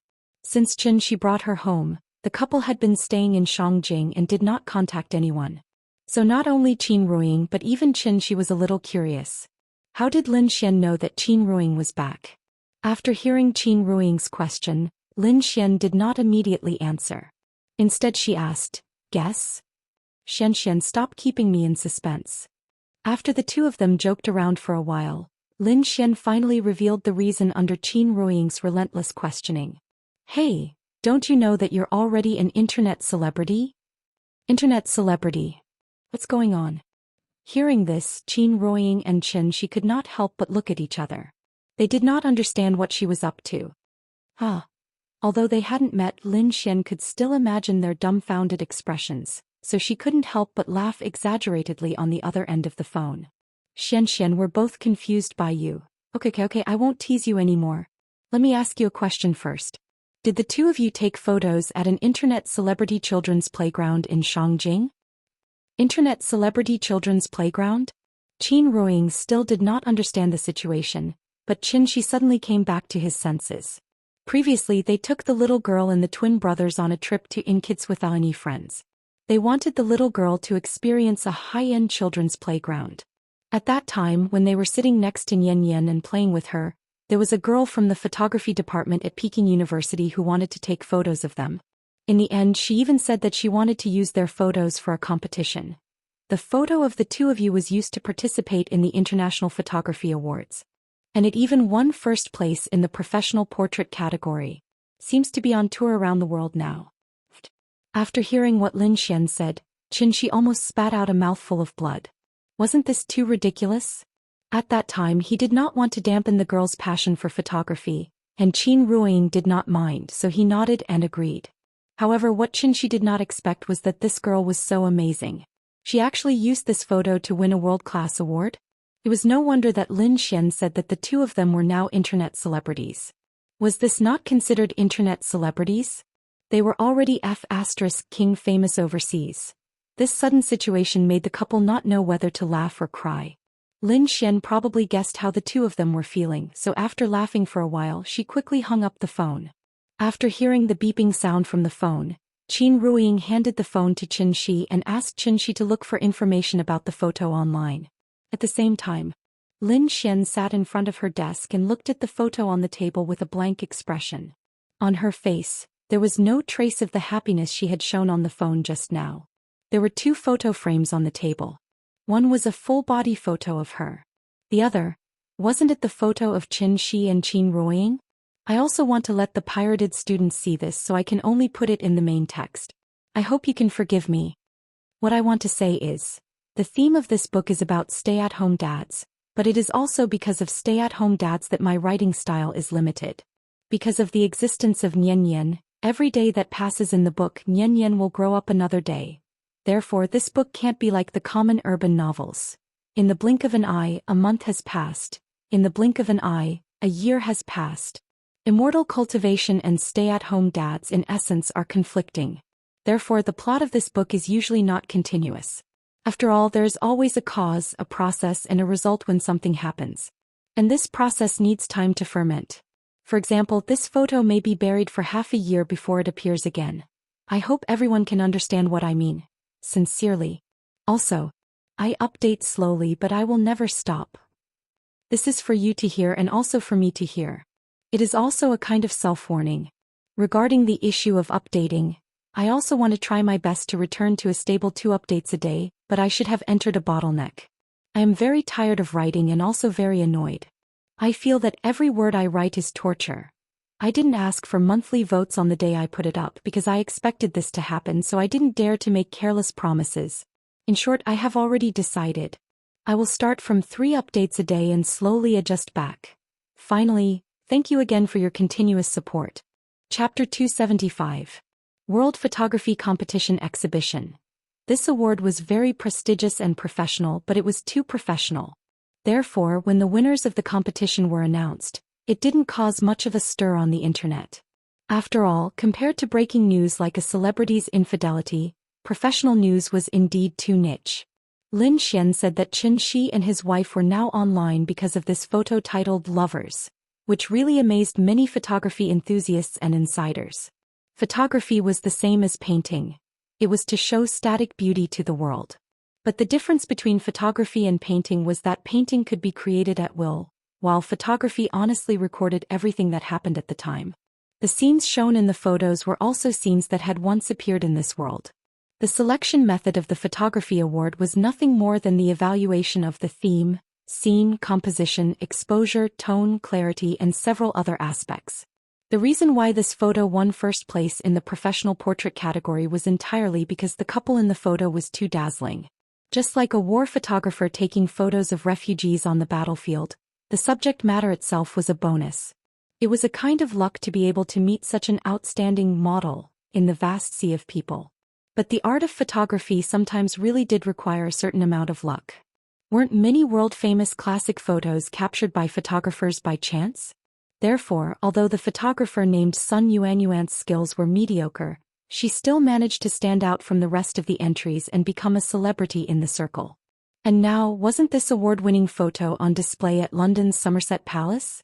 After Xianxia showed the news he found on the internet to Qin Ruiying, the couple didn't know whether to laugh or cry.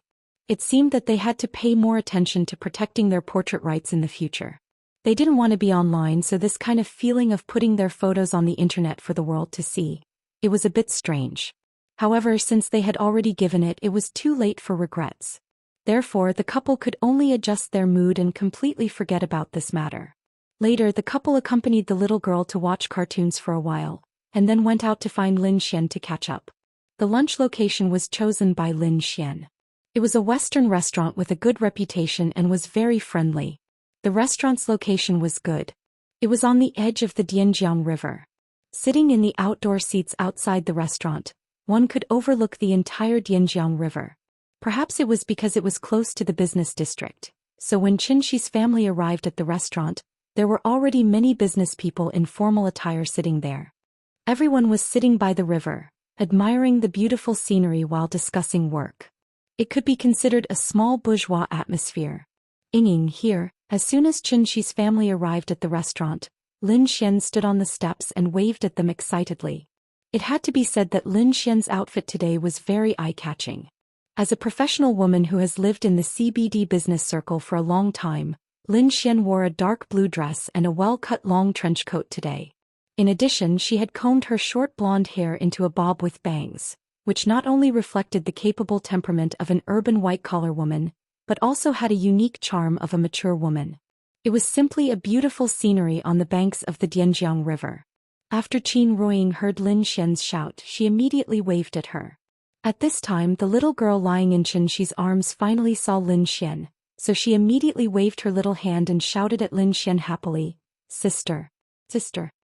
As she shouted, she also motioned for Xianxia to put her down. After Xianxia put her down, the little girl took a step and ran toward Lin Xian. Lin Xian squatted on the ground and gently hugged the little girl in her arms. Then she pinched her little face and asked, "Nian Nian, how have you been recently? Did you miss sister?" "Sister, I miss you so much." The little girl's mouth was so sweet that it immediately made Lin Xian giggle. After all, this little thing had said before that she liked Lin Xian, so when she saw Lin Xian again, she was naturally very close to her. Seeing their daughter acting coquettishly in someone else's arms, the couple didn't mean to be jealous at all. Instead, they couldn't help but smile. When the two of them came closer, Lin Xian let go of the little girl, then got up and hugged Qin Ruiying intimately. After the hug, she said very exaggeratedly, "Ying, long time no see, I missed you so much. How did you become so beautiful again?" Hearing this, Qin Ruiying couldn't help but smile and ask, "You have such a sweet mouth, who did you learn it from?" Qin Ruiying hadn't seen Lin Xian for a long time. She originally thought that after so many years, she and Lin Xian's relationship would be much more distant. But she didn't expect that after meeting again, Lin Xian still gave her a very close feeling. Perhaps this was the so-called best friend? The two of them greeted each other. Then Lin Xian pulled Qin Ruiying directly to a chair at the side, and then began to ask her where she had been all these years. This question really troubled Lin Xian for a long time, so much so that she even had some thoughts that she shouldn't have. But fortunately, these were all just thoughts that had just sprouted. But these thoughts were all strangled in the cradle by her in a timely manner. Therefore, when Lin Xian saw Qin Ruiying again, she couldn't wait to know the cause and effect. And regarding this problem, the couple had already discussed the countermeasures, so Qin Ruiying immediately made up a lie that was born out of the truth. The general meaning was, her family didn't agree to her marriage with Qin Shi, so she could only abandon her husband and daughter and return to her hometown. These years she didn't have a very good life. It wasn't until Qin Shi came to her hometown to find her that her family was moved by Qin Shi's sincerity and finally approved this marriage. The story wasn't very complicated, but Lin Xian couldn't help but frown slightly after hearing it. What era is this?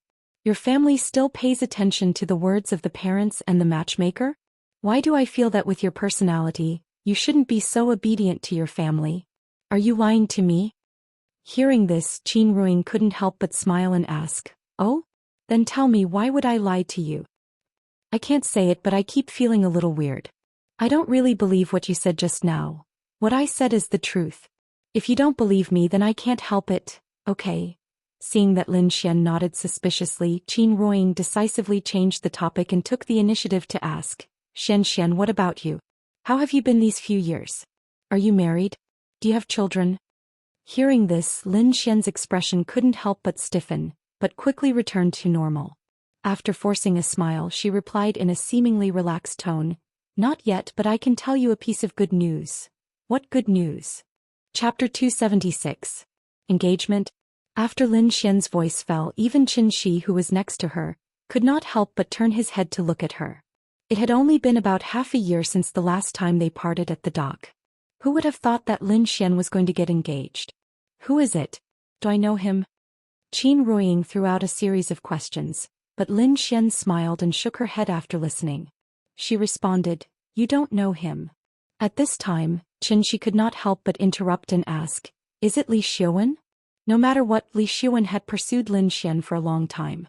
In addition, Wang Lu had been playing matchmaker and constantly putting good words for him in front of Lin Xian. So if this lucky guy was Li Xiuwen, Qin Shi would not be surprised at all. However, what Qin Shi did not expect was, when he mentioned Li Xiuwen's name, Lin Xian still shook her head and replied calmly, "You don't know him either." Qin Shi nodded, then sat on the side and didn't say anything.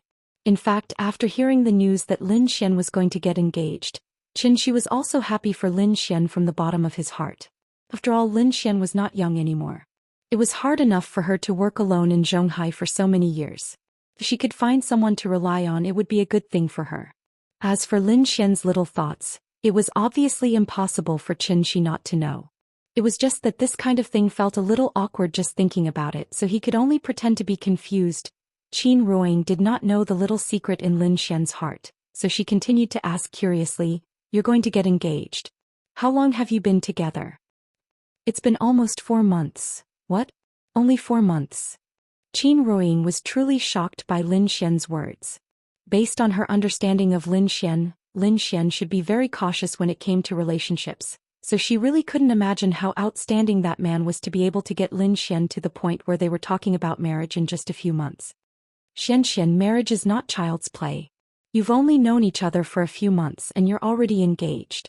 What's the difference between this and a flash marriage? Wasn't the most common ending of a flash marriage a flash divorce?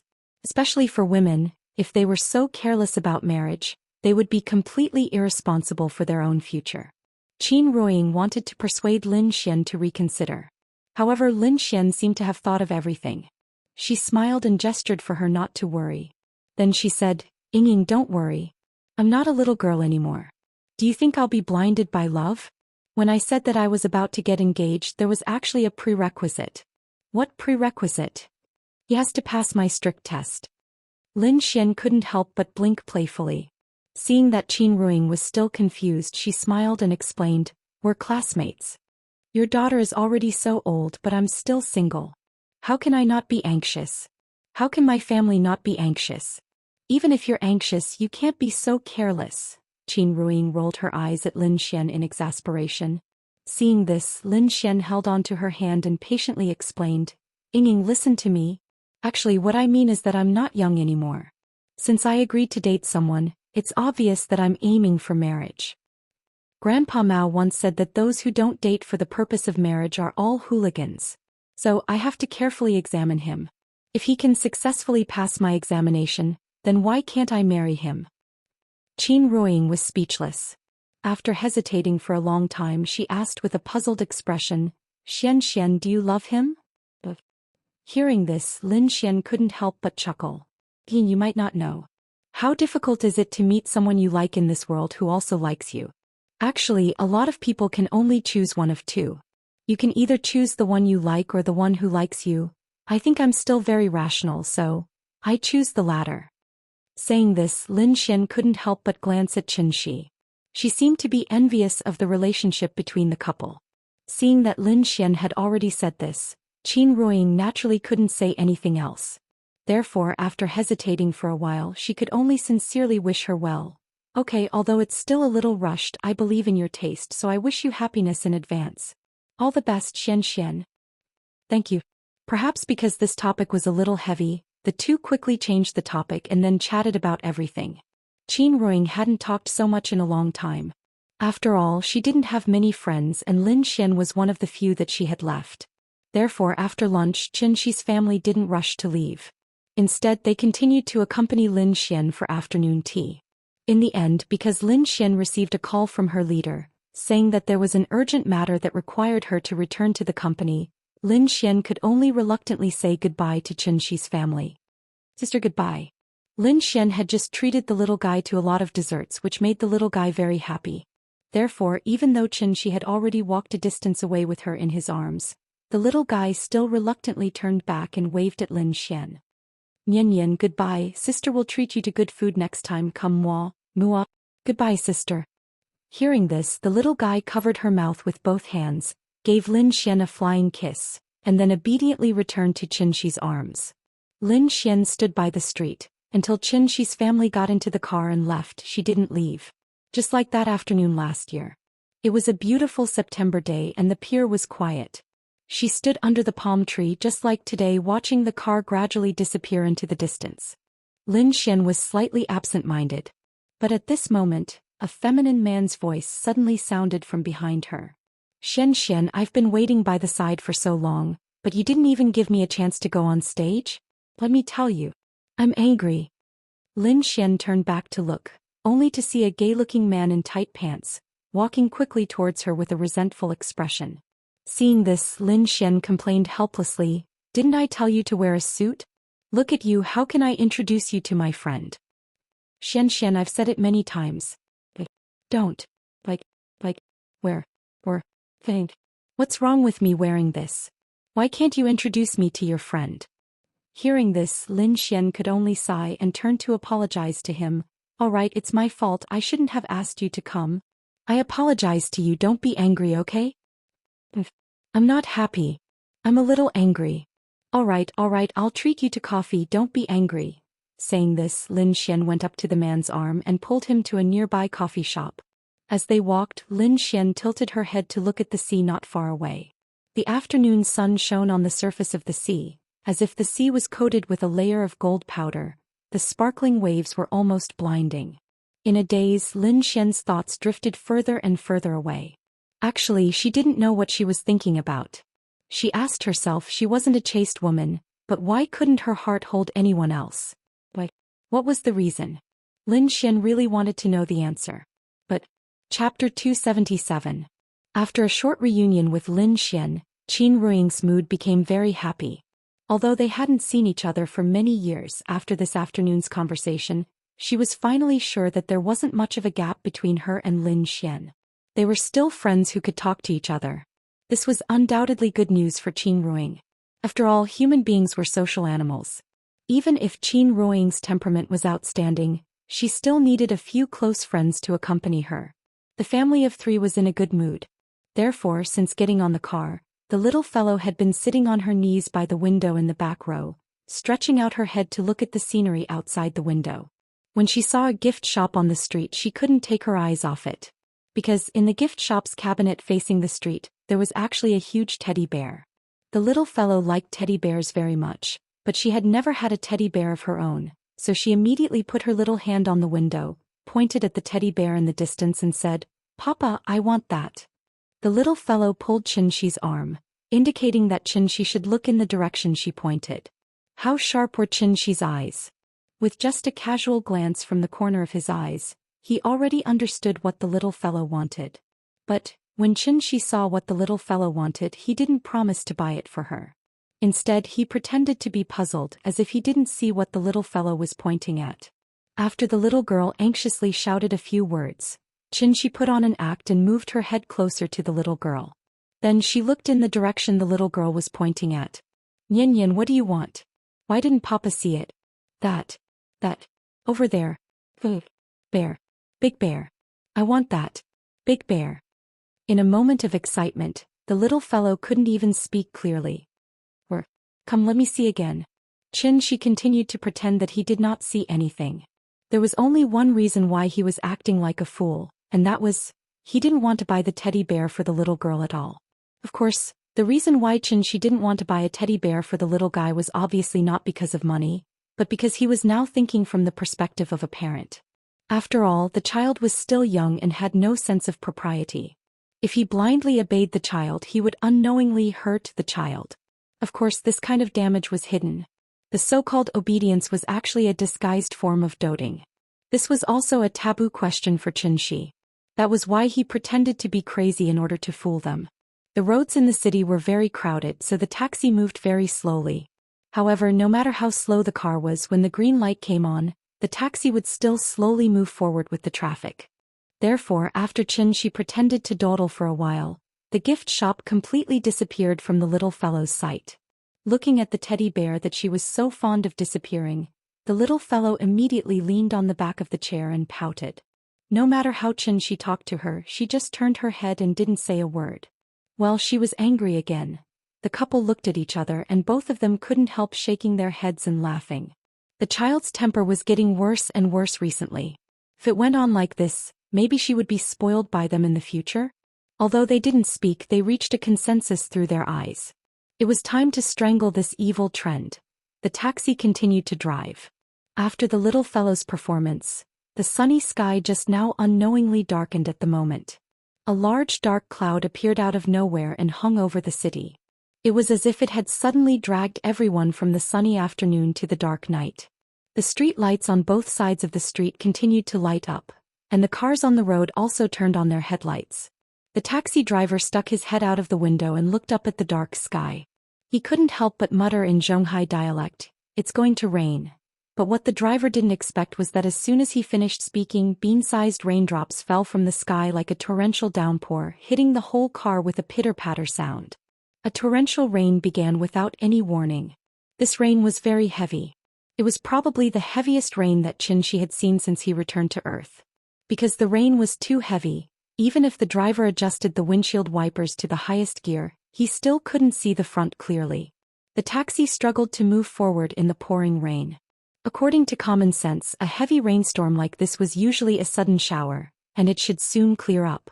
But today's rain was beyond everyone's expectations. After going through untold hardships, the taxi finally brought Xianxi and his family back to the Kongju district. The rain didn't lessen at all but became heavier and heavier. The rain poured down and the wind howled. Because he didn't want to be too conspicuous, Xianxi took off his coat and held Qin Ruoying by the corner, temporarily using the coat as an umbrella.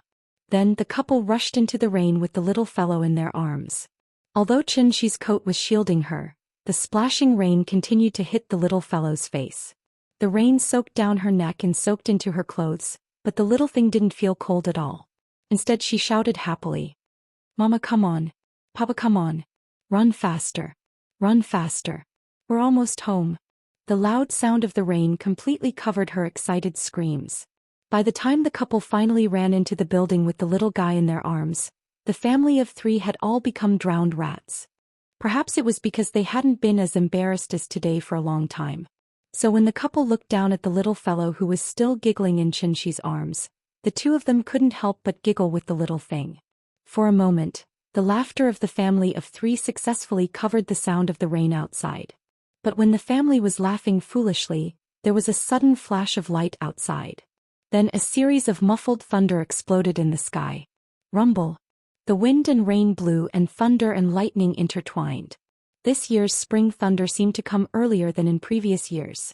The deafening thunder continued to sound, and every sound could make the little fellow in Xianxi's arms tremble with fear.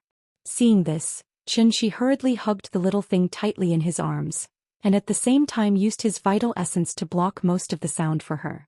And just when Xianxi was busy comforting the little fellow, Qin Ruoying seemed to have noticed something all of a sudden. She couldn't help but frown slightly. Then with a puzzled expression she came to the iron gate of the building and looked up at the gloomy sky. Chapter 278. Spring thunder sounded and everything grew. The so-called hibernation awakening referred to one of the 24 solar terms of the lunar calendar. This solar term represented that after the beginning of spring, the temperature gradually warmed up and the spring thunder began to shake. All kinds of hibernating animals hibernating in the soil woke up and nature was revitalized. It was precisely because of this that this day was called Hibernation Awakening by the ancients. Today happened to be the Hibernation Awakening Day. The thunder rumbled in the sky and bean-sized raindrops continued to drip from the eaves, like beads with broken strings, and immediately splashed everywhere when they hit the ground. The rain and mist continued so that the whole world became a foggy scene. After Qin Ruoying stood by the iron gate for a while, Xianxi came to her with the little girl in his arms. "What's wrong?" "There's an indescribable feeling, it feels weird," Qin Ruoying answered Xianxi's question while stretching her hand out of the eaves. Looking at the raindrops constantly hitting her hand, Qin Ruoying's doubts in her eyes became stronger. "Oh." Although Qin Ruoying couldn't describe her feelings, Xianxi seemed to be able to understand her after thinking about it. So he immediately asked, "Do you feel that this rain is like a gauze, covering your body with a light and comfortable flutter? You feel it too?" Hearing this, Qin Ruoying couldn't help but feel happy. She thought it was her own psychological effect, but she didn't expect Xianxi to feel it too. That feeling, in fact it was like sleeping with the air conditioner on in summer. It was just that this silk was very large, thin and smooth, giving people a very comfortable feeling. Perhaps because she felt so comfortable, Qin Ruoying couldn't help but want to go into the rain, ready to experience that feeling again. However, just as Qin Ruoying was about to walk out of the eaves, Xianxi suddenly stopped her. "Ying, go home first, you have to give Nian Nian a bath and change clothes." "All right." After hearing Xianxi's words, Qin Ruoying suddenly came back to her senses. This storm.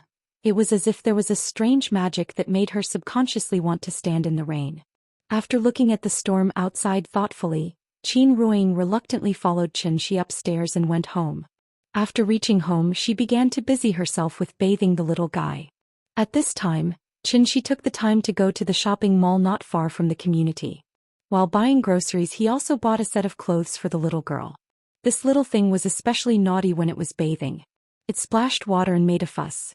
It simply treated bathing as a parent-child game, so it would dawdle for a long time every time. Therefore, when Qin Ruoying finally helped her to take a bath and change into cartoon pajamas for her, Xianxi was almost done with dinner. Today's dinner was very simple. Kung Pao chicken, green pepper fried meat, tomato scrambled eggs, plus a winter melon soup. It was the most common family dish. Although the ingredients used for this home-cooked meal were simple and easy to handle, under Xianxi's exquisite control, it could be said to be full of color, aroma, and taste. Although the little guy also had many small problems common to children, at the same time she also had an advantage, which was that she never dawdled when it came to eating. When it came to eating she would run faster than anyone else. Therefore, just as Qin Ruoying turned off the hairdryer, the little guy with a head of disheveled hair rushed to the side of the coffee table, picked up the spoon and scooped up the soup. After all, her father's cooking was the best in the world. After dinner, after watching a few episodes of cartoons, it was 8:30 in the evening. Maybe it was because she was too noisy when she was bathing just now, so the little guy's eyelids were already twitching when she was only halfway through the cartoon. When Xianxi saw the little guy's sleepy look, he directly carried her to the bedroom. After a few words of coaxing, the little thing fell into a deep sleep. In order to prevent the little guy from being awakened by the thunder, Xianxi specially set up a soundproof restriction in the room. When he finished everything, closed the bedroom door and came to the living room, Qin Ruoying was already standing on the balcony and continued to reach out to catch the rain outside. After noticing Xianxi's arrival, Qin Ruoying didn't even turn her head and asked directly, Why does this rain make me feel so refreshed and refreshed? Hearing this, Xianxia didn't immediately answer. Instead, he gently held her lower abdomen with his left hand, then stretched out his right hand and held her hand from below. This shape was very similar to the classic bow pose in the Titanic. Xianxia sniffed the faint fragrance from Qin Ruiying's hair. When he was about to answer her question, a sudden clap of thunder exploded in the sky again. Rumble. The thunder was very close. It was like a grenade exploding next to them. It was deafening. Therefore, after the thunder sounded, there was a burst of screams in the community. Many people were afraid of thunder. But fortunately, a thunderstorm of this magnitude might not be seen even once a year. Under normal circumstances, thunderstorms usually didn't last too long. At most, it would completely stop after a few hours. They didn't know what was going on today.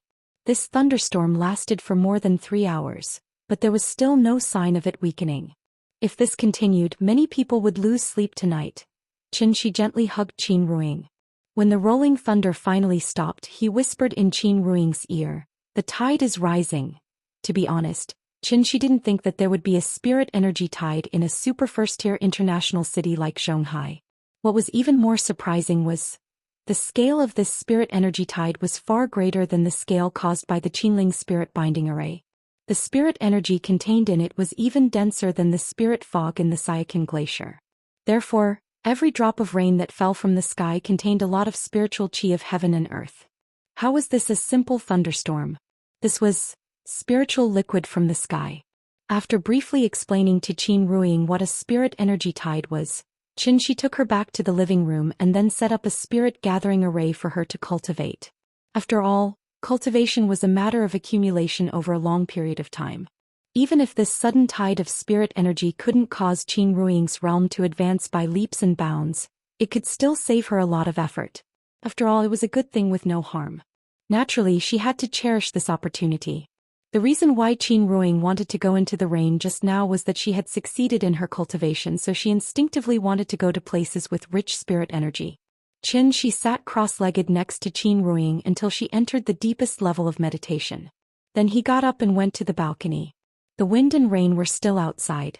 Xianxia stood on the balcony motionlessly as if he was waiting for something. Sure enough, about an hour later, a deafening clap of thunder rang out from the horizon again. But this time, the instant the thunder rang out, the entire earth seemed to tremble along with it. Chapter 279. Thunder rumbled and the earth quaked and the mountains shook. Just as the thunder roared, the entire ground shook violently. In just an instant, the pots, bowls, ladles, basins, chandeliers, photo frames, and other small objects in the room began to shake violently. They either fell on the table or fell to the ground, making a series of clanking sounds. An earthquake. Because of the frequent earthquakes in recent years, the people of Wuxia had a much deeper understanding of earthquakes than before. Therefore, the moment the earthquake happened, the entire community seemed to have been awakened from their sleep by the thunder. Countless people screamed, "Earthquake," as they rushed out of their houses in a panic. There was the sound of dense footsteps in the corridor. Some residents who were taking a shower did not even have time to put on their clothes at this moment. They ran out of their houses wrapped in a bath towel. It was still raining heavily outside, but at this time no one cared so much. The fleeing crowd surged like a flood and rushed madly toward the gate of the community. In less than 2 minutes, the streets outside the community were already densely packed with people, blocking the entire road. According to historical records, there had never been a destructive earthquake of magnitude 4 or above in the history of Shanghai. This was because Shanghai was located in the most stable plate position in the entire Wuxia. It was not in the earthquake zone at all, so let alone a destructive earthquake, even a weak earthquake of magnitude 2 or 3 would be difficult to occur. But today the people of Shanghai experienced what it felt like to be in the middle of an earthquake. In fact, when the Wenchuan earthquake happened that year, Shanghai, which was thousands of miles away, also felt it and even caused a big commotion. However, that big earthquake happened more than 2,000 kilometers away in the Chuanyu area after all, so it was far from being as real and exciting as today. Based on the strong tremor just now, this earthquake was at least a magnitude 4, 5 or above, reaching at least the level of a medium-strong earthquake. The earthquake didn't last long. It lasted for about 20 seconds. However, it was this short 20 seconds that really made many people feel like they had escaped death. People who had not experienced an earthquake might not be able to imagine what kind of oppressive feeling an earthquake would bring to people. Perhaps it was only when humans faced the wrath of nature that they would realize how insignificant they were. The downpour continued, but none of the people on the streets dared to return to the residential area. Everyone stood pitifully in the rain looking at each other. That helpless look was as miserable as it could be. But at this moment, another thunderclap exploded in the sky. Rumble. Rumble. The people on the street didn't even have time to cover their ears before the strong tremors appeared again. In such a situation, not to mention the children, even some of the more timid females were completely scared out of their wits at this moment. After their legs trembled, they sat down on the ground and held their heads in their hands as they cried out loud. For a moment, the entire street seemed to have turned into a refugee camp. Even the torrential rain could not suppress the continuous cries from the crowd. While fear, helplessness, cold, and other negative emotions filled the entire street, there was a little fellow who was still sleeping soundly on the bed. Perhaps it was because sleeping in the rain was very comfortable, so this little thing rolled a few times in her sleep in a daze. She wrapped herself in the blanket like a cicada cocoon before continuing to sleep. Qin Ruoying opened her eyes the moment the earthquake happened. She was originally a little worried about whether the earthquake would endanger Nian Yan's safety, but after seeing Qin smile and shake his head at her, Qin Ruoying's slightly anxious heart immediately calmed down. As long as Qin was there, she didn't have to worry about her and Nian Yan's safety at all. It had to be said that this feeling was very comfortable and at the same time very reliable. In fact, as long as Qin was there, not only the mother and daughter, but even the residents of this entire street would not be in any danger. After all, Qin was not the kind of indifferent passerby who would not save someone in need. And speaking of which, wasn't it just a shake? What was the big deal? Qin stood on the balcony and looked into the distance motionlessly. It was not until the third aftershock occurred that he suddenly turned around and returned to the living room.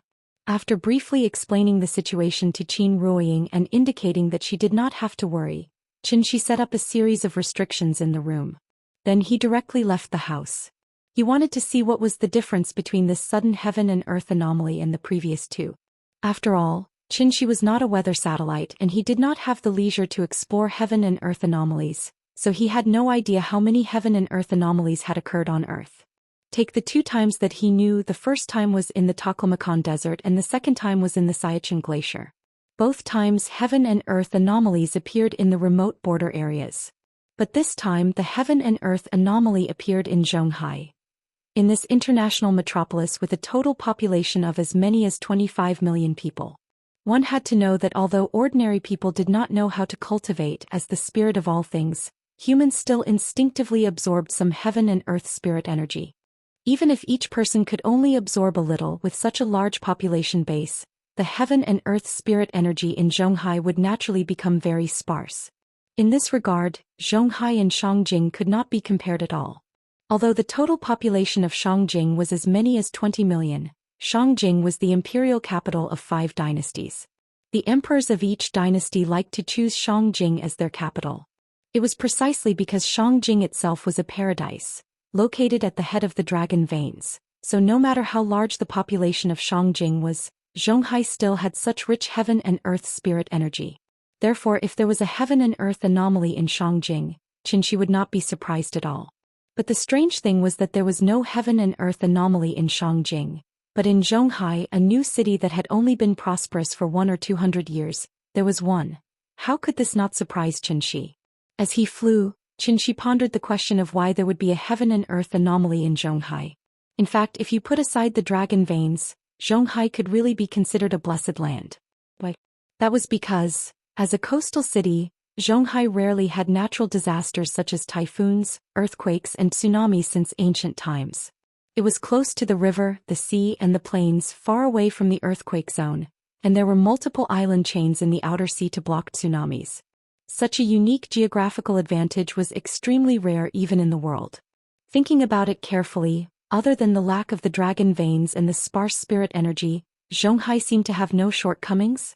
But these were only geographical advantages, and had nothing to do with heaven and earth spirit energy or heaven and earth anomalies.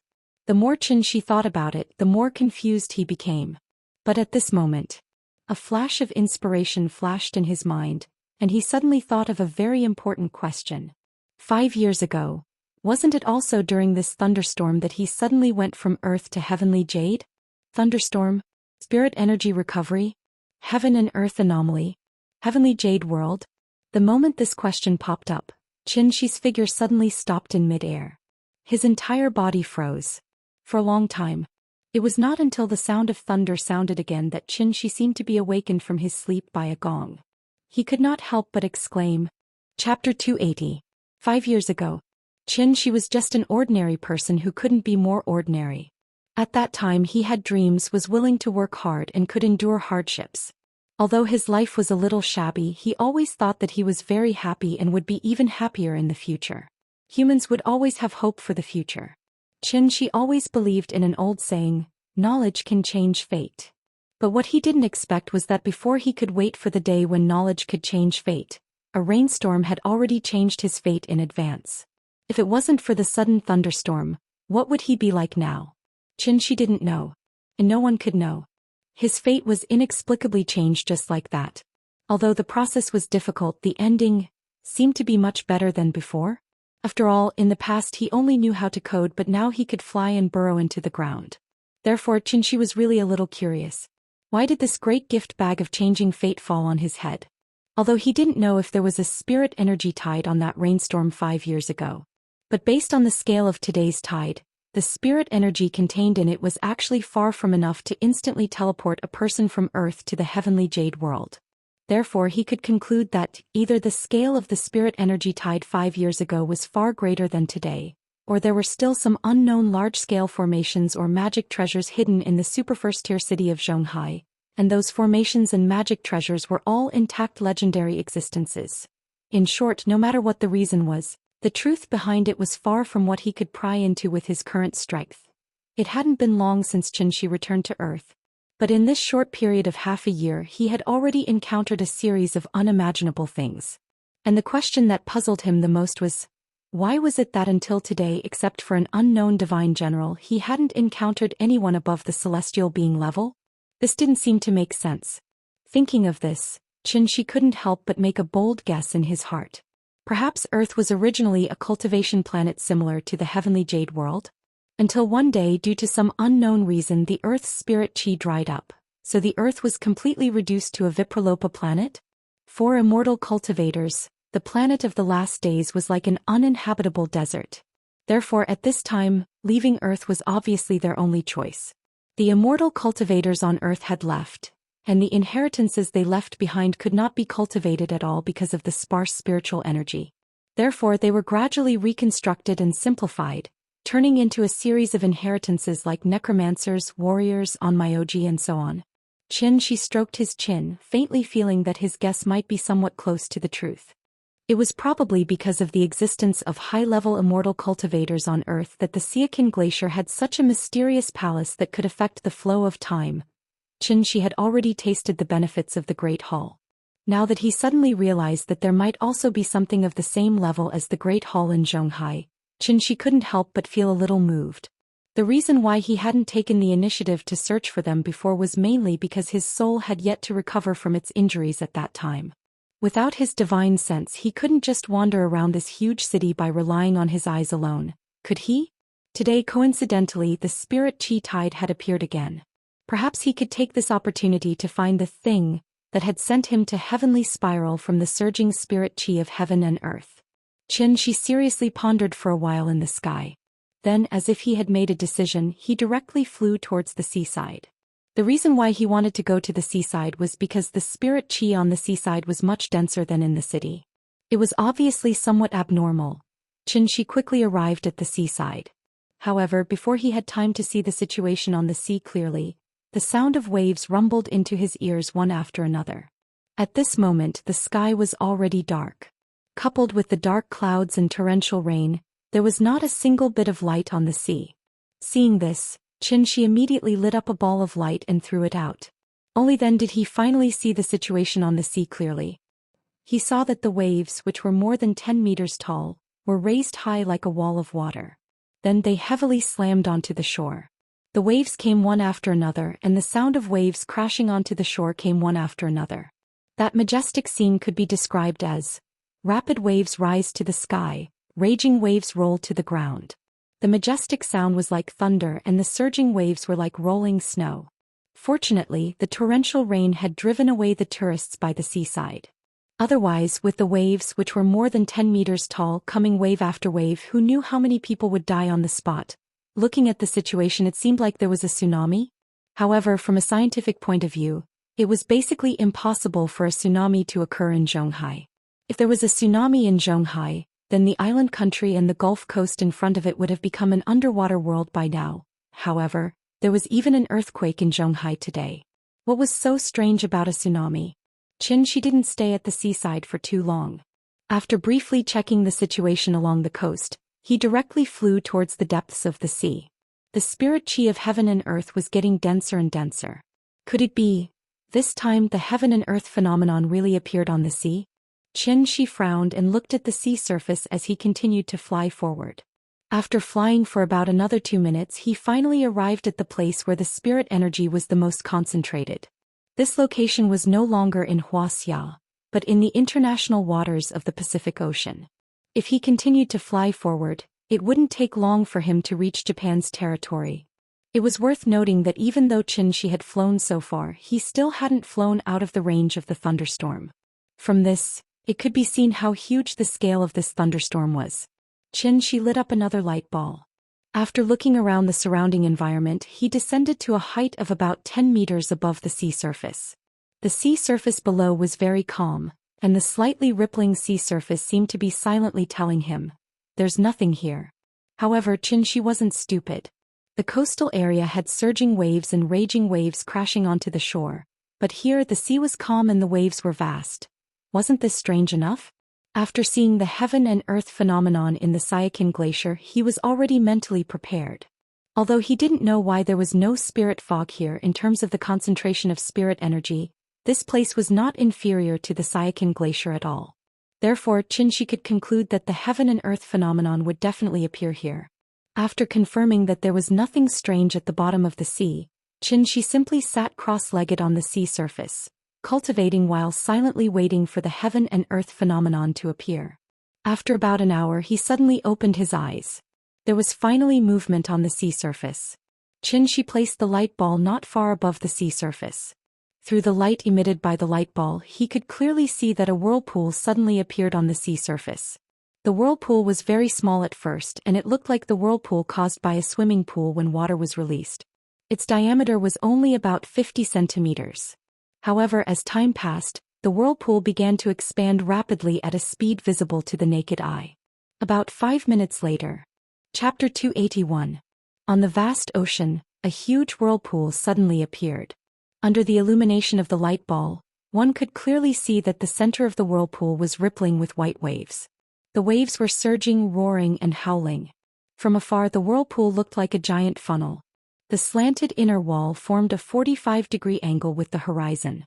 The waves, which had always been a symbol of beauty, now looked like sharp blades in a meat grinder, giving off a gloomy and terrifying feeling. In addition, there was a dark hole in the center of the whirlpool. When the light from the light ball shone into the hole, it was like shining into a bottomless abyss. The darkness swallowed everything, so much so that Xianxia could only see the entrance of the hole. He couldn't see anything else. What kind of whirlpool was this? It was like a ferocious beast, opening its huge mouth full of sharp teeth and fiercely letting out a deafening roar towards the sky. From a scientific point of view, the larger the whirlpool, the greater its destructive power. In order to form such a huge whirlpool, it must contain an enormous amount of energy. Xianxia was a top graduate from a top university in China, and he studied differential geometry in university. Unfortunately, at that time he didn't have the photographic memory that he had now, so he had already returned the Stokes theorem and Maxwell-Faraday equations to his teacher. Now he obviously couldn't calculate the strength of the whirlpool in front of him. However, even though he couldn't calculate the specific data, he could still make a bold guess. Based on the size of this whirlpool, which was thousands of meters in diameter, even if the United States Nimitz aircraft carrier came here, it would probably be instantly sucked into the whirlpool, then be turned into a pile of scrap metal by the sharp waves. After all, the Nimitz was only 300 meters long. In the face of such a huge whirlpool, What was the difference between an aircraft carrier and an ordinary fishing boat? It was just a question of who would sink first and who would sink later. The whirlpool in front of him was so dangerous, but Xianxia didn't seem to care at all. Therefore, after a brief observation, he actually plunged into the pitch-black cave.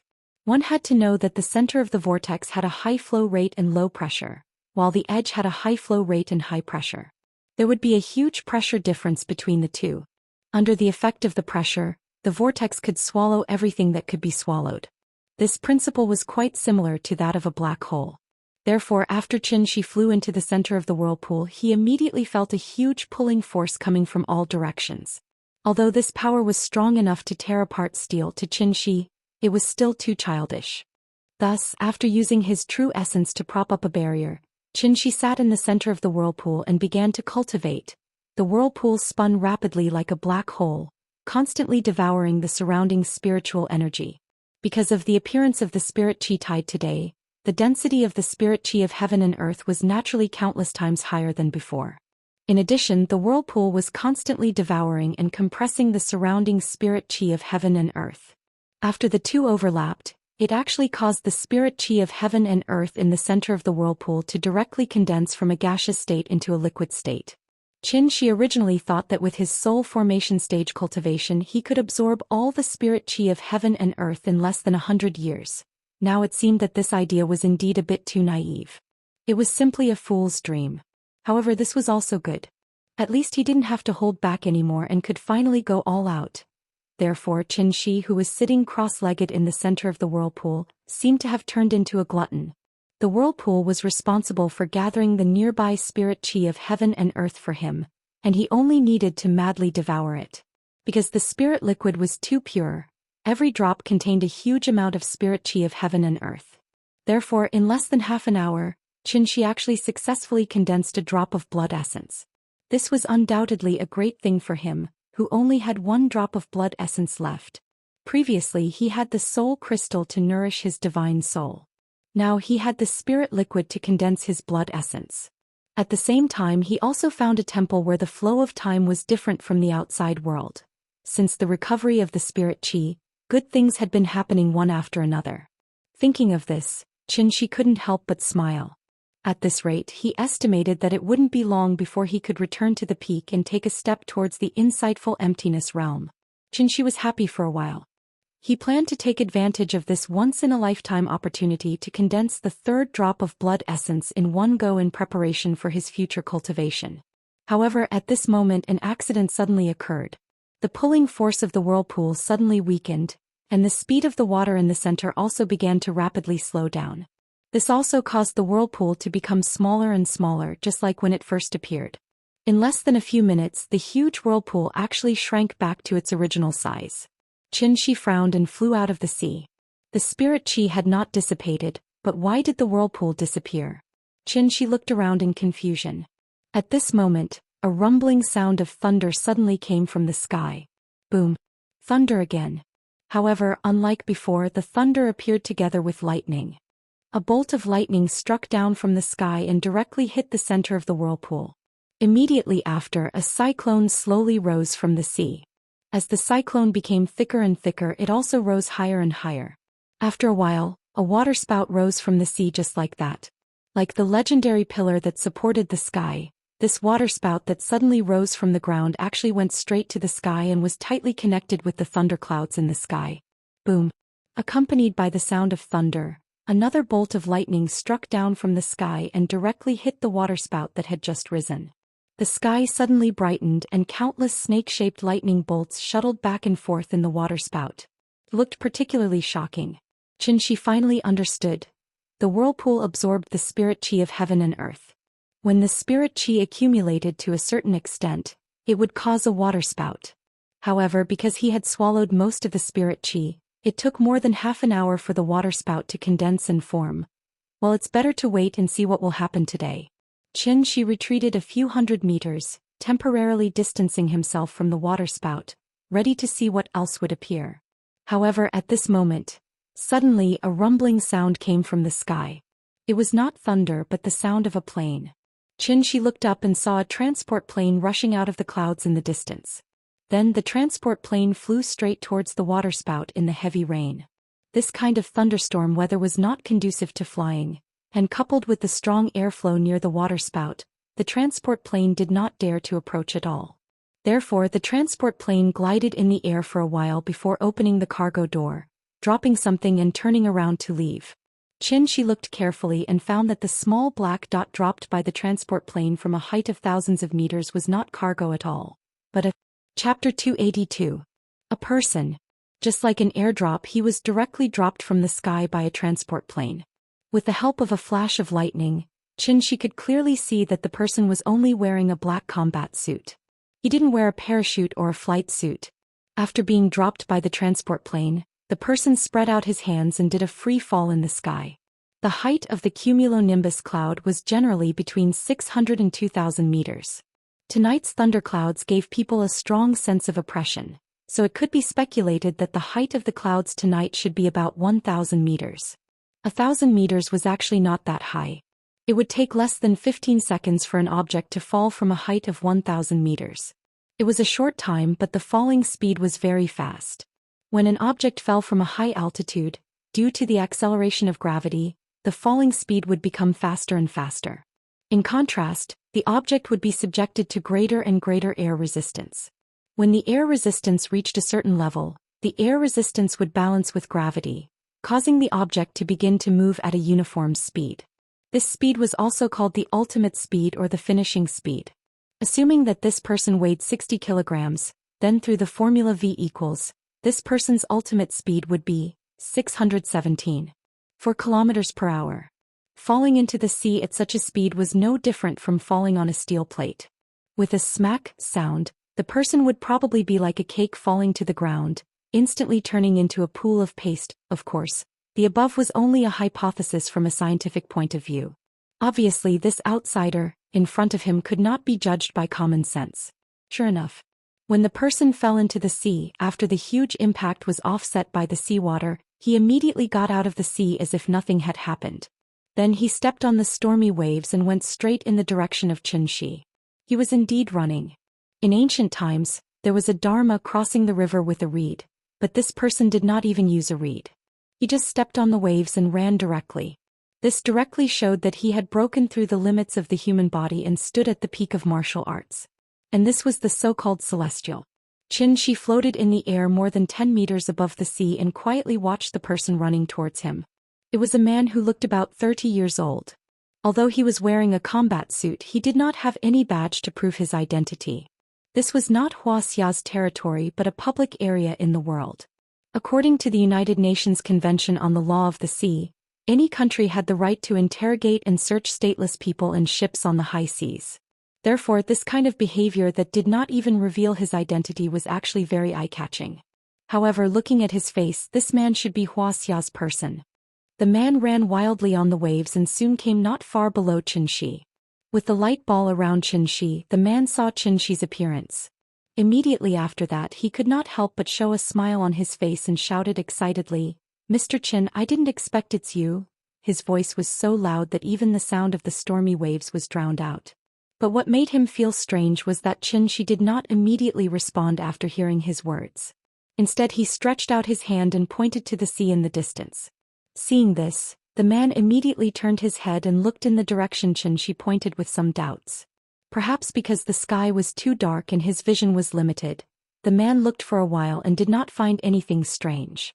Just when he was a little puzzled, a few strong lights suddenly appeared on the horizon in the distance.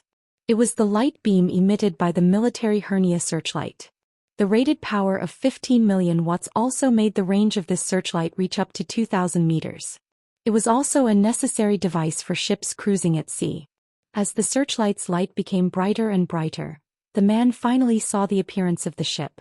It was a destroyer with the flag of the United States.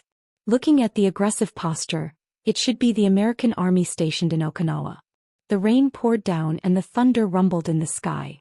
The waterspout, like a pillar supporting the sky, seemed to have taken root and did not move from beginning to end.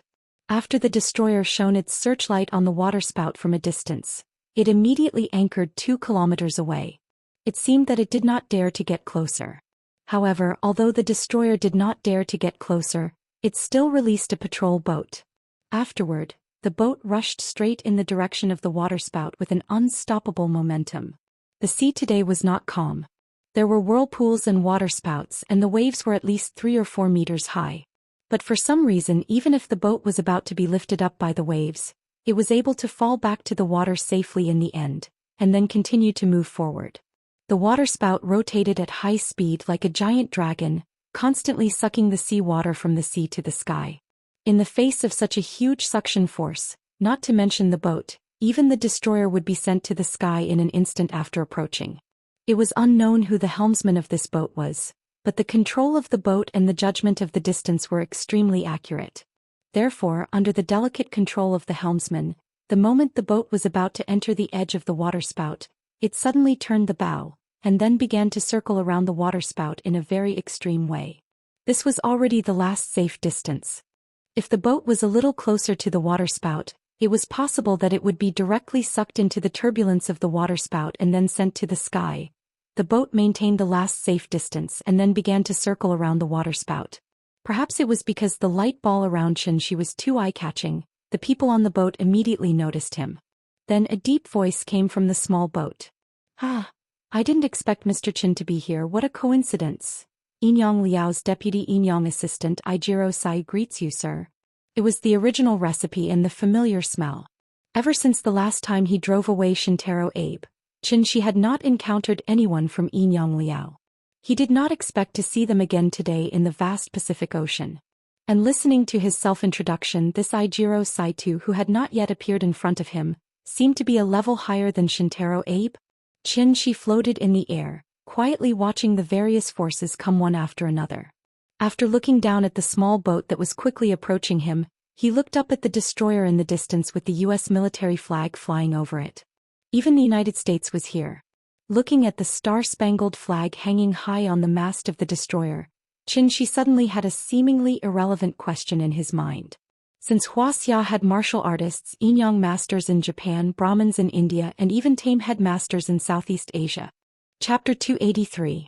After hearing Ijiro's greeting, Xianxia didn't respond to him. After all, as a Wuxia man, he would always feel some hostility towards a strange Japanese. In contrast, the Wuxia man in front of him was obviously easier to get Xianxia's approval. Therefore, after looking around, Xianxia focused his attention on the Wuxia man in front of him. Then he sat cross-legged in the air, lowered his head and said to him, "Look, they even brought a warship here, but you're all alone. Don't you think it's a bit too shabby?" Hearing this, the man shook his head and smiled bitterly. His name was Qin Shuai, one of the main people in charge of the Wulian branch in Zhonghai, in charge of intelligence. Qin Shuai had just stepped into the diviner stage, so his realm was not very stable, so his rating in the Wulian was only S-. The reason why he came here alone was because this was not a mission issued by the Wulian, but his own personal action. Tonight there were all kinds of almost impossible natural disasters in Zhonghai, so the Wulian branch of Zhonghai naturally had to be dispatched to prevent any uncontrollable accidents. Qin Shuai originally had a mission, but as the only diviner in the Zhonghai branch, he was keenly aware of a huge amount of energy at sea, so he mobilized a transport plane to send him here to check the situation. But what Qin Shuai didn't expect was that when he arrived at the destination, he saw a person here. When Qianxi's family traveled, they never deliberately hid their identity, so Qin Shuai always knew that Qianxi was in Zhonghai. Therefore, when he first saw the figure, Qin Shuai subconsciously thought that this person should be Qianxi, so he changed his original plan and directly jumped out of the plane. The result was as he expected. The person in front of him was indeed Qianxi. Everyone in the Wulian branch knew about the new EX level existence. Qin Shuai made a simple self-introduction, after which Qianxi nodded slightly and then asked, "Can you fly?" Qianxi was about 10 meters above the sea, about 3 or 4 stories high, so Qin Shuai could only slightly raise his head when talking to him. After hearing Qianxi's words, Qin Shuai was stunned for a moment, then he replied with a troubled expression, "Yes, but not for too long." As far as Qin Shuai knew, if it wasn't necessary, he would never fly. After all, for a martial artist, this kind of meaningless consumption was actually the same as an athlete who had to play a game the next day. After hearing Qin Shuai's words, Qianxi gently waved his hand. Immediately after, a gentle force surrounded Qin Shuai. Qin Shuai's body suddenly Because he knew that Xianxia wouldn't attack him for no reason, he didn't resist too fiercely. So he just stared blankly as Xianxia lifted him into the air. This action, assessed. It's really not as good as seeing it in person. As the water spout continued to rotate, the density of the world's spiritual energy also began to rise, and soon it reached the level of the vortex just now. The tide of spiritual energy is extremely rare. Even Xianxia wanted to take this opportunity to heal the injuries in his body, let alone Qin Shui. Therefore, under Xianxia's guidance, Qin Shui sat cross-legged in the air and began to silently cultivate. Although Qin Shui didn't have a complete set of immortal cultivation methods, after all, he had reached the level of a celestial, so he had faintly grasped some of the principles of heaven and earth, and instinctively wanted to absorb the world's spiritual energy into his body. On the other side, Saito Aijiro sent a polite greeting to Xianxia, but Xianxia didn't respond, which made him quite dissatisfied, so he ignored Xianxia and sat on the small boat to cultivate. At the same time, not far away on a destroyer, several heavily armed soldiers were standing in the cockpit, silently observing everything in front of them. These soldiers were all blonde United States people, and most of them were more than 9 meters tall. Compared to the ordinary staff in the cockpit, they looked like giants. One of the soldiers was holding a tablet in his hand and he was constantly pointing on it. Reporting, Captain, the energy index is still rising and it will reach the expected peak in about 10 minutes. Very good, continue to observe. Did you find the information of the two Wuxia people? Yes, one is called Qin Shui, S- and the other is called Xianxia X. EX? Hearing this, the leading soldier couldn't help but frown slightly. Yes, we don't have relevant information in our database. This is the strength evaluation given by Yin Liao. What's the basis of the evaluation? There's only one battle video so far. Let me see. After that, the captain-like man took the tablet from his companion and clicked on the video. The video was taken by a surveillance satellite, and the location was in the Golden Triangle, Mayman. The video was divided into several segments, one of which was the scene where Xianxia crushed the missile with one hand. The video was very short, only 10 seconds long. After watching it, the man called the captain couldn't help but sneer. This is the so-called mysterious power of the East? Eric, what do you think? Not translation. Not bad, not bad. Note: in the future, foreigners will use the only official language of the universe, Chinese. After that, the man called Eric shrugged his shoulders with a look of disdain. To be honest, even trash like Aijiro Saito can get an S rating from Yin Liao, so I don't think this strength evaluation is credible. When he said this, his companion couldn't help but laugh. As the only superpower in the world, the people of the United States were naturally born with pride. The Japanese were a very strange people. They didn't seem to hate the United States who dropped the atomic bomb. Instead, they felt that the United States was the savior of Japan. Many fanatics even praised the United States with gratitude. Therefore, Aijiro Saito was very humble in front of the people of the United States. But what Aijiro Saito didn't expect was that his humility lowered his evaluation in the hearts of the people of the United States, and even affected the credibility of Yin Liao's strength evaluation. As time went by, the waterspout did not become smaller, but thicker and thicker. About half an hour later, the energy contained in the waterspout seemed to have reached its limit. Suddenly, a bolt of lightning struck the waterspout. The waterspout immediately became like an electrified light tube, and light blue snake-shaped electric arcs flashed wildly in it. A huge amount of energy filled it, and the waterspout suddenly expanded more than 10 meters outward at a speed visible to the naked eye. It looked like it was about to explode. Qin Shui opened his eyes and looked at the scene in front of him. Before he could recover, he was pulled back by Xianxia and instantly retreated hundreds of meters away. At this time, the waterspout also began to shake violently. Qin Shui had never seen such a scene, so he couldn't help but ask, What's going on? However, before Xianxia could answer his question, the waterspout in front of him suddenly changed again. The originally thick waterspout suddenly separated from the sky and became two in an instant. The two waterspouts rotated and intersected, spiraling straight into the sky, and their shape looked somewhat similar to a fried dough twist. Xianxia frowned slightly, because he suddenly found that all the surrounding spiritual energy was madly rushing towards the center of the two waterspouts. And with the continuous influx of spiritual energy, A bright light suddenly appeared in a position in the middle of the two water spouts. The light was white and at first it was only the size of a star. But after a few breaths, the light suddenly burst into an extremely dazzling light. Like the rising sun, it instantly dispelled all the haze between heaven and earth. Such a dazzling light suddenly made Xianxia couldn't help but close his eyes and slightly tilt his head, not daring to look at it again. But she didn't seem to be affected at all. She raised her head slightly and calmly looked at the source of the light. Finally, Chapter 284. The two waterspouts spiraled into the sky. Rumbling sounds of thunder rang out one after another. When the lightning struck the huge water tornadoes, countless light blue electric currents immediately surged wildly within the water tornadoes, so much so that the two water tornadoes faintly glowed with blue light. Then the electric currents in the water columns suddenly converged at the center of the waterspouts, emitting a faint white light that looked like stars at night. With the continuous influx of spirit energy, the white light suddenly became like the sun, bursting with an extremely dazzling light. The white light dispelled the dark haze between heaven and earth, and even the thunderstorm that had not stopped just now strangely stopped. This was really a very strange scene. It was around 9 o'clock in the evening, and the sun had already drilled from the northern hemisphere to the southern hemisphere. But under the white light, it seemed to bring people to a sunny afternoon. The wind was gentle, the sun was bright, and the sea was blue. The salty sea breeze kept slapping on their faces. If there were no two violent waterspouts, the whole scene could be said to be perfect. The two waterspouts continued to revolve around the ball of light, just like two gigantic dragons that were having fun.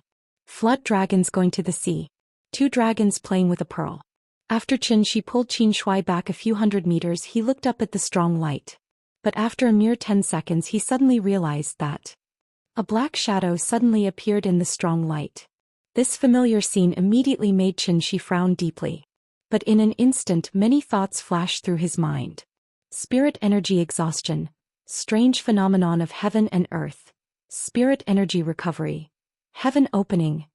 His cheap father-in-law once said that the heavenly gate had not appeared for more than 100 years. In the understanding of great-granduncle and the others, the heavenly gate was the southern gate of the heavenly court. Just like in myths and legends, when the heavenly gate opened, mortals could ascend and become immortals.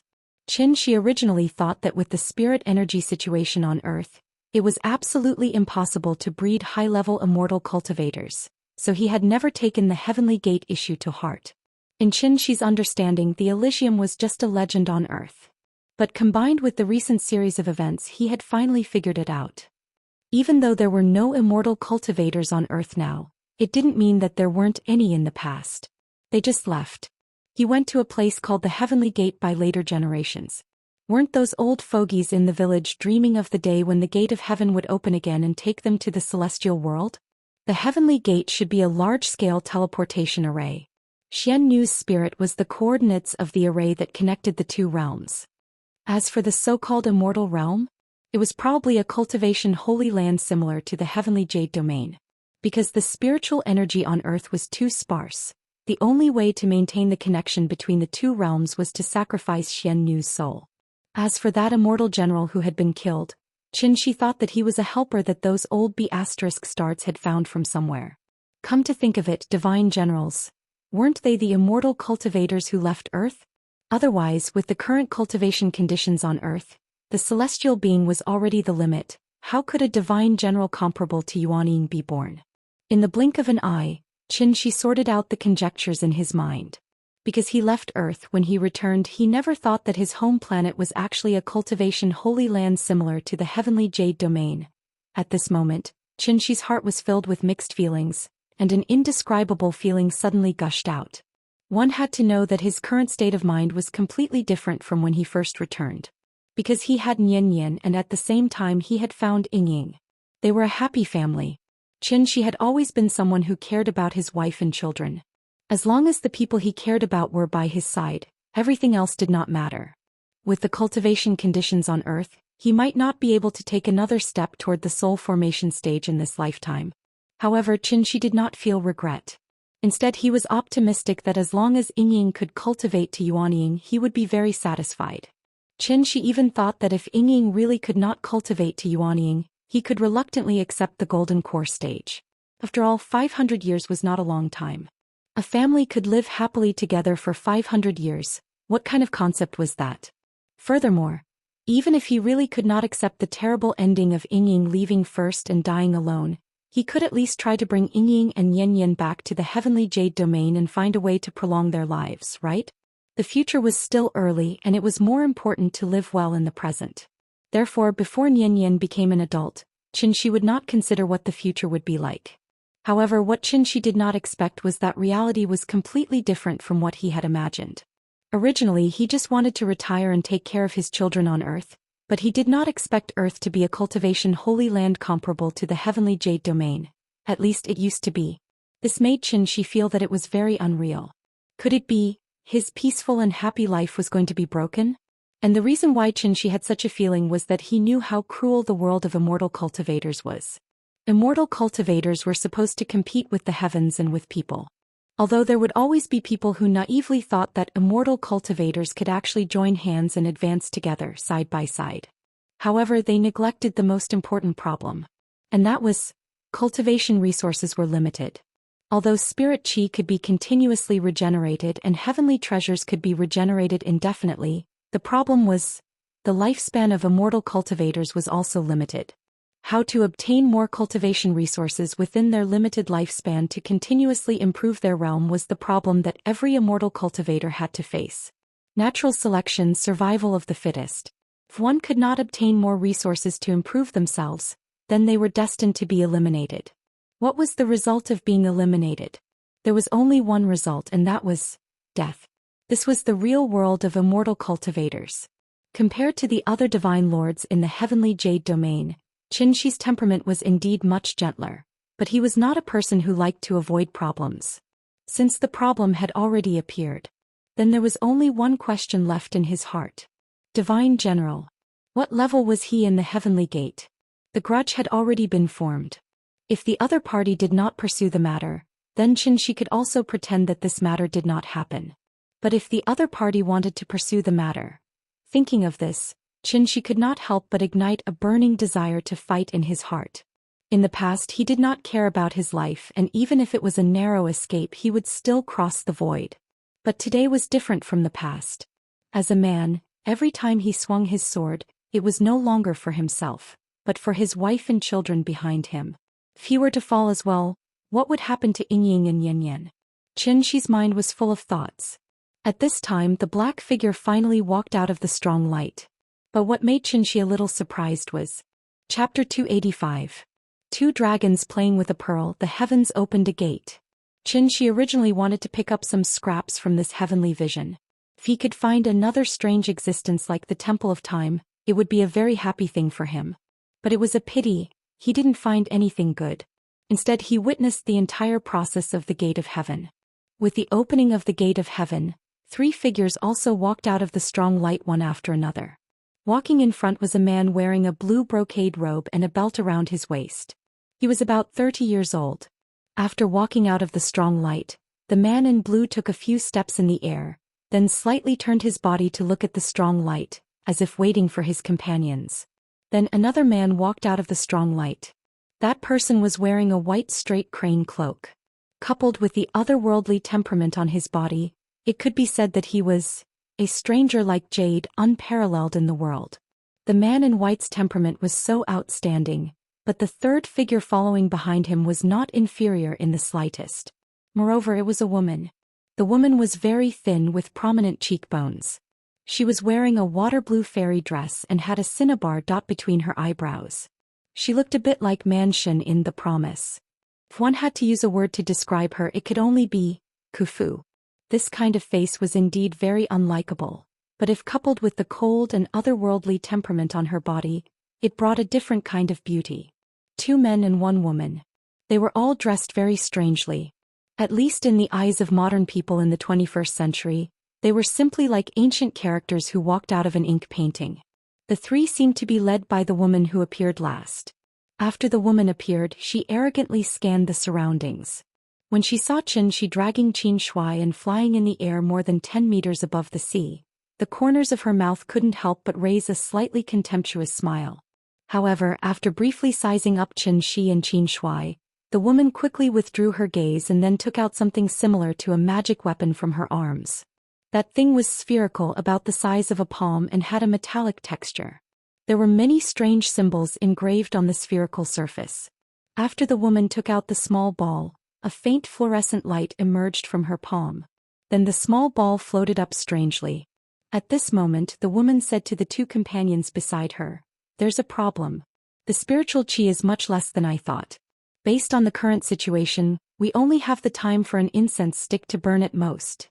Hearing this, the man in green immediately asked doubtfully, "An incense stick's worth of time? Didn't you say that we have at least 2 hours?" "I don't know what's going on." The woman frowned. After thinking for a while, she explained, "Hun Xiang's judgment can't be wrong. I think it's because there are too many impurities in this world's spiritual energy, which caused the previous judgment to be wrong. Now is not the time to discuss this. Since time is so tight, let's act according to what we discussed before. Zhou Xian will guard this place. I'll go find Guiyao. Qingwan, you go find Chongli. What do you think?" "All right." After hearing the man in white's words, the woman and the man in green immediately nodded. If great-granduncle was still alive, perhaps he could determine the identities of the 3 people in front of him based on the contents recorded in the ancient books. Zhou Xiang, Qingwan, Bai Hong. And the divine general who had died under Qin Shi's sword combination, Chongli. After a simple discussion, Qingwan and Bai Hong instantly turned into streaks of light and flew in different directions. From the beginning to the end, the 2 of them didn't even look at Qin Shi. Perhaps to them, Qin Shi and Qin Shui in front of them were just insects that could fly. Qingwan and Bai Hong left. But the moment they left, the destroyer that had been parked in the distance suddenly raised its main cannon. Bang! Following the appearance of a burst of flames, the destroyer actually opened fire.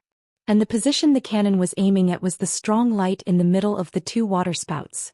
One had to know that the woman called Zhou Xiang was currently floating in the air at the location of the strong light. This sudden cannon shot really shocked everyone present.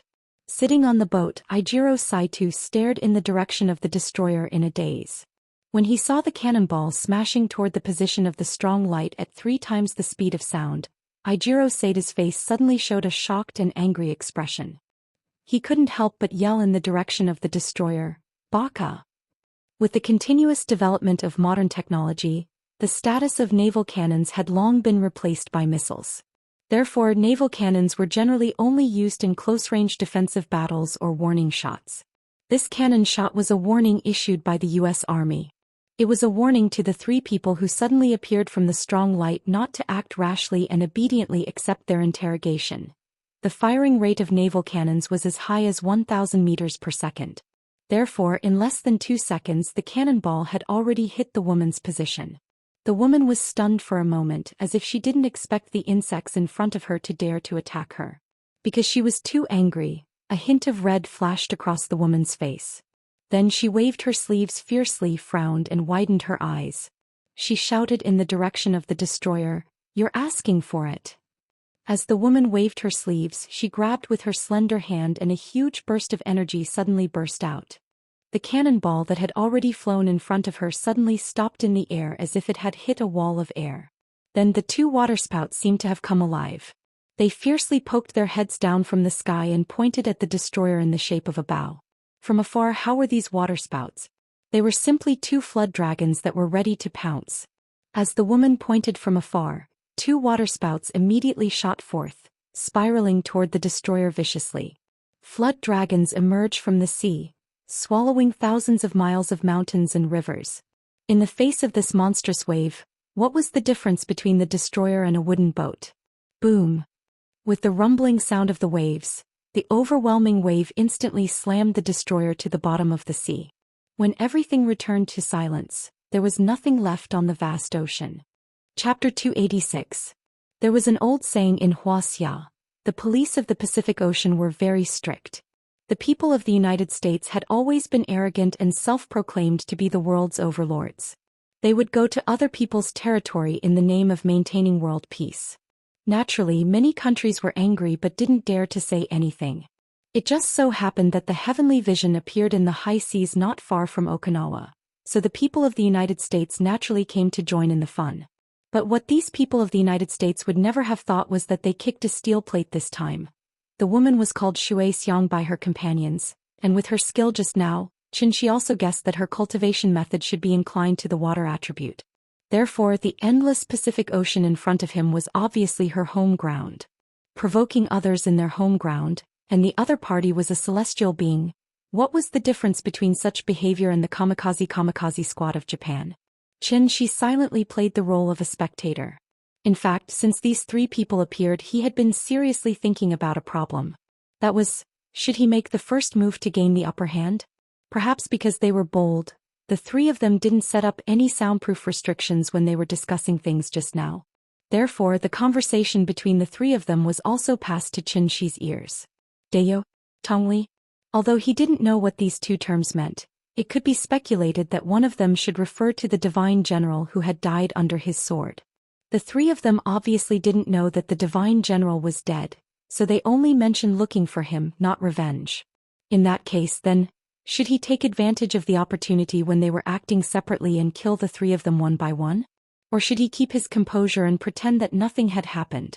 Xianxia thought about this problem very seriously. Just when he was hesitating, the woman suddenly turned her head and looked at him and Xianxia.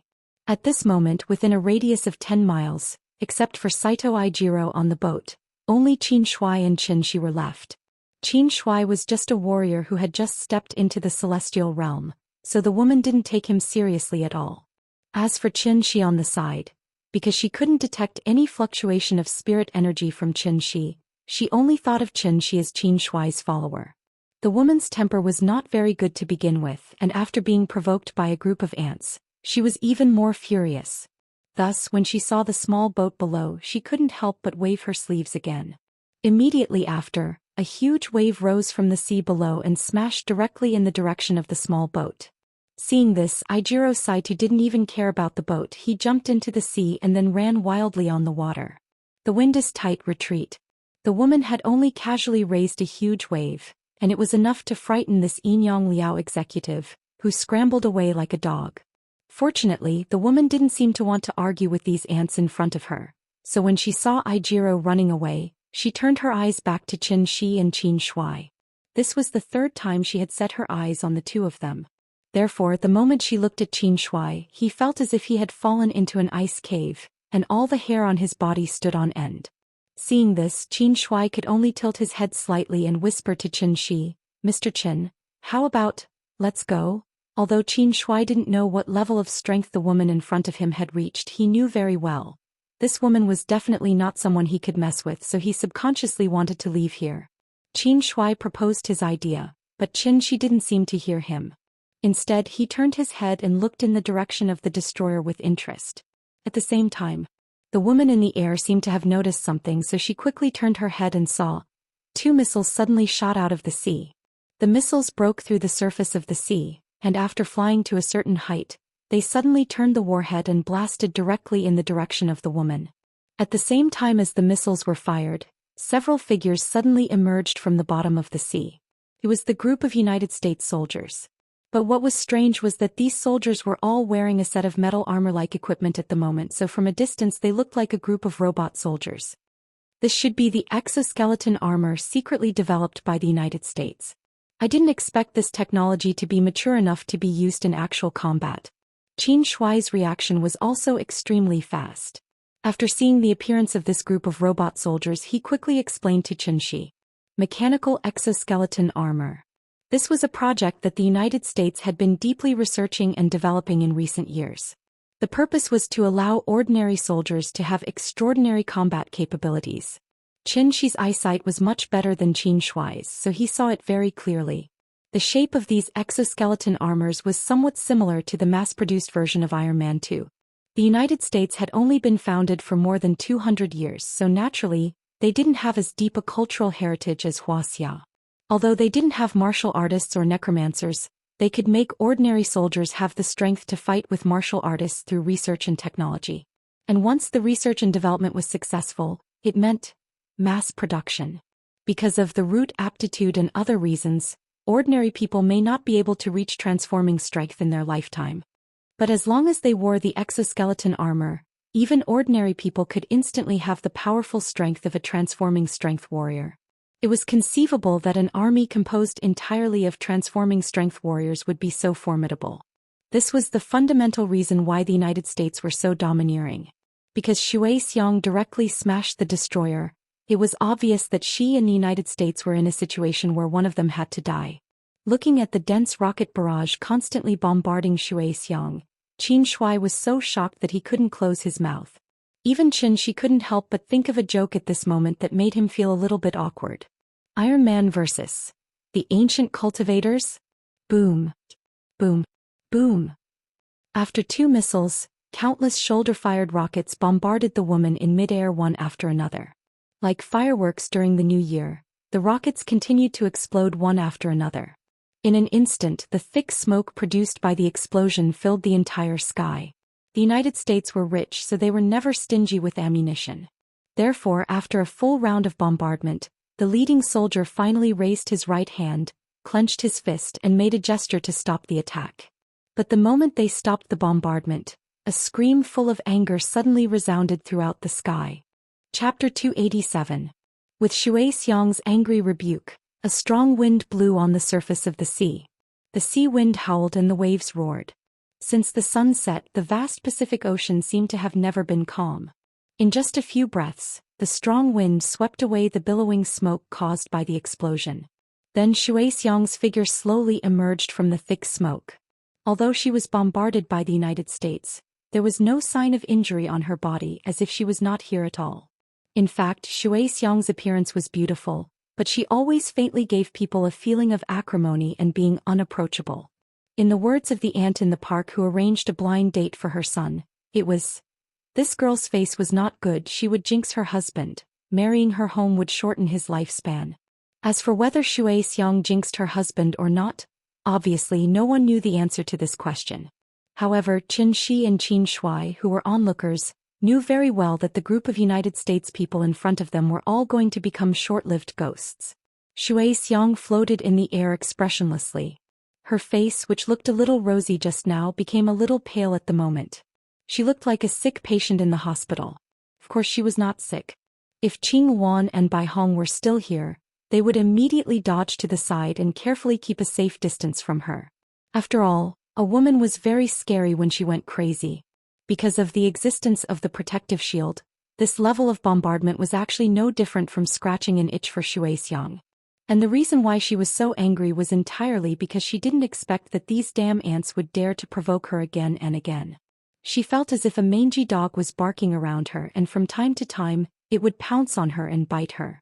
Even if it couldn't bite her, it still successfully disgusted her. Therefore, when Zhou Xiang waved her sleeves again with a cold face, the surrounding temperature seemed to have dropped a lot. Then the sea surface where the United States soldiers were located surged violently. Immediately afterward, a huge force suddenly surged out from the bottom of the sea. Before the soldiers could react, they were directly sprayed into the sky by this force. Thrusters. Spread out. Attack at will. With the help of the thrusters, the soldiers were like hornets flying up and down in the air. At the same time, they were crazily firing at Zhou Xiang's location. Boom. In an instant, bullets gushed out like raindrops. At the same time, countless rocket launchers were launched one after another at Zhou Xiang. A new round of suppressive fire began. However, just as they were about to launch their attacks, the sea beneath them suddenly began to boil. Countless tiny water arrows shot out from the sea at an extremely fast speed, looking somewhat like a fountain. A dense rain of water arrows shot from the sea into the sky. Because a soldier couldn't dodge in time, he was pierced by those tiny water arrows on the spot. Accompanied by a heart-wrenching scream, the unlucky soldier fell from the sky like a wild goose that had been shot by an arrow. Pull up. The thrusters were fully activated and the remaining soldiers instantly flew hundreds of meters into the air. But it was a pity. Although their flying speed was fast, the water arrows shot from the sea were much faster than them. Therefore, in just a few seconds, more than half of this elite team, whose combat power could be said to be the world's top elite team, had been killed or injured. Calling headquarters, requesting. Seeing that the situation was not right, the leading soldier immediately wanted to ask for support from headquarters. But before he could even finish speaking, A water arrow comparable to a laser directly pierced through the exoskeleton armor on his body. Blood rained down and the entire world was quiet. Xianxia turned her head again and looked at the two people not far away. This was already the fourth time she looked at Qin Shi and Qin Shui. Therefore Qin Shui suddenly felt like he was being stared at by a prehistoric beast. This also made him finally realize that death was so close to him. Under Xiao's expressionless gaze, Qin Shui didn't even dare to breathe. Every second felt like a year. But luckily for him, after Xiang stared at them for a full 3 seconds, she didn't attack the two of them. Instead she spat out a word coldly. "Get out." Hearing this, Qin Shui suddenly felt like he had been pardoned. In a moment of excitement he grabbed Qin Shi's arm a little rudely and then quickly whispered, "Mr. Qin, let's go. If we don't go now, I'm afraid we won't be able to leave." To be honest, if it weren't for Qin Shi's reluctance to leave, he would have already run away like Ijiro Sai. It was fine to watch the show, but he couldn't throw his life away, right? Perhaps sensing the fear in Qin Shui's heart, Qin Shi didn't mean to blame him. Instead he reached out and patted the back of his hand. "You go first, I still have something to talk to her alone." Before Qin Shui could react, an invisible force pushed him out. "Mr. Qin, you..." Qin Shui struggled, wanting to say something, but his mouth was blocked by Qin Shi's true essence. This scene also made Xiang, who had been expressionless, instantly change her expression. This man, who didn't have the slightest fluctuation of spirit energy on his body, was actually a celestial being? Did she make an error in judgment? Xiang was a little bewildered. But at this time, Qin Shi was like a tourist climbing a mountain. Step by step he walked in the air and slowly rose to Xiang's height. "Who are you?" Until now, Xiang hadn't noticed any signs of spirit energy fluctuations on Qin Shi's body. How was this possible? Xiang frowned slightly, and the expression on her face couldn't help but become much more dignified. Qin Shi heard Xiang's question, but he didn't mean to answer. Instead he asked, "Do you know, there is a weapon in this world called a nuclear bomb? What is it?" "It seems that you don't know." Looking at Xiang's puzzled face, Qin Shi didn't mean to explain. Instead he continued, "Actually, I'm very curious. Can you withstand a nuclear bomb attack?" Hearing this, a trace of displeasure flashed across Xiang's face. Although she didn't know what a nuclear bomb was, since the man in front of her mentioned the word weapon and attack, it naturally aroused her vigilance. Pretending to be mysterious, "Then I'll test how strong you are." Following a cold snort, Xiang's slender hand moved, and a water arrow suddenly shot out from the sea. Seeing this, Qin Shi didn't move at all. Instead he said calmly, "Under normal circumstances I don't fight with women. But in order to avoid unnecessary trouble in the future, I can only tell you today, I'm sorry." As his voice fell, a long sword suddenly appeared in Qin Shi's hand. Dharma. Chapter 288. Xiang couldn't help but frown the moment she saw the appearance of the godly sword Dharma form. "You actually used the Dharma form as a weapon?" There was some doubt in her tone, but at the same time, there was some amazement. Without a doubt, Xiang understood the usage of the Dharma form very well. But it was precisely because of this that she felt rather surprised. Dharma form, it could actually be used like this? Xiang had never seen anyone use the Dharma form as a weapon since she started cultivating. Could it be that this mysterious man in front of her didn't even have a suitable Dharma treasure weapon? Or was it because this man didn't even put her in his eyes, so he didn't even want to use a Dharma treasure? The moment this conjecture appeared in Xiang's mind, she couldn't suppress the raging anger in her heart. He was just an ant from the lower realm, and he actually dared to look down on her like this? He was simply arrogant to the extreme. "I originally didn't want to kill more people, but you insisted on committing suicide. Since that's the case, then I'll do as you wish and personally send you on your way." As her voice fell, Xiang stretched out her right hand and pointed fiercely at Qin Shi. Then the aqua-blue cloak that had been wrapped around her hand suddenly seemed to come alive. After it circled around her arm, it was like a little blue snake that shot straight towards Qin Shi. The so-called cloak referred to the silk and satin gauze that ancient women wrapped around their arms. It could also be called a long damask and was purely a decorative item. The woman held the cloak in her hand. When she stood, the cloak naturally hung down like a calm pool of water. When she walked, it fluttered and stretched like a willow tree in the wind. How beautiful was the combination of movement and stillness. Shui Xiang danced with the long damask, like a fairy flying out of a Dunhuang mural. Seeing this, Xianxia didn't have the slightest intention of underestimating her. Instead, he gripped the hilt of his sword tightly and ferociously channeled all the vital energy in his body into the long sword. So much so that the long sword in his hand suddenly glowed with a strong light. And the reason why Xianxia was so cautious was because this cloak was Shui Xiang's natal Dharma treasure, azure billowing silk gauze. After the long damask flew out from Shui Xiang's hand, it suddenly became bigger and instantly became like a curtain that covered the entire sky. Seeing that the situation was not right, Xianxia immediately rose into the air, wanting to fly out of the area covered by the long silk. However, what Xianxia did not expect was that Chongling's speed was quite fast. It was like a big net falling from the sky, covering Xianxia's head in an instant. Then it tightened bit by bit like wrapping a dumpling, wrapping Xianxia firmly. Xianxia brandished his long sword, trying to split the long silk. However, this long silk seemed to be made of water. After the sword pierced into it, it did not encounter any resistance. No matter how Xianxia slashed, the long silk did not show any signs of damage. Xianxia tried to touch the long silk with his hand, wanting to tear it apart. However, he found that the long silk had become extraordinarily sturdy. No matter how hard he tried, it was futile. It could be said to be both soft and hard. In the face of this unbreakable long silk, Xianxia had no way to break it. He could only watch as he was wrapped in the long silk like a mummy.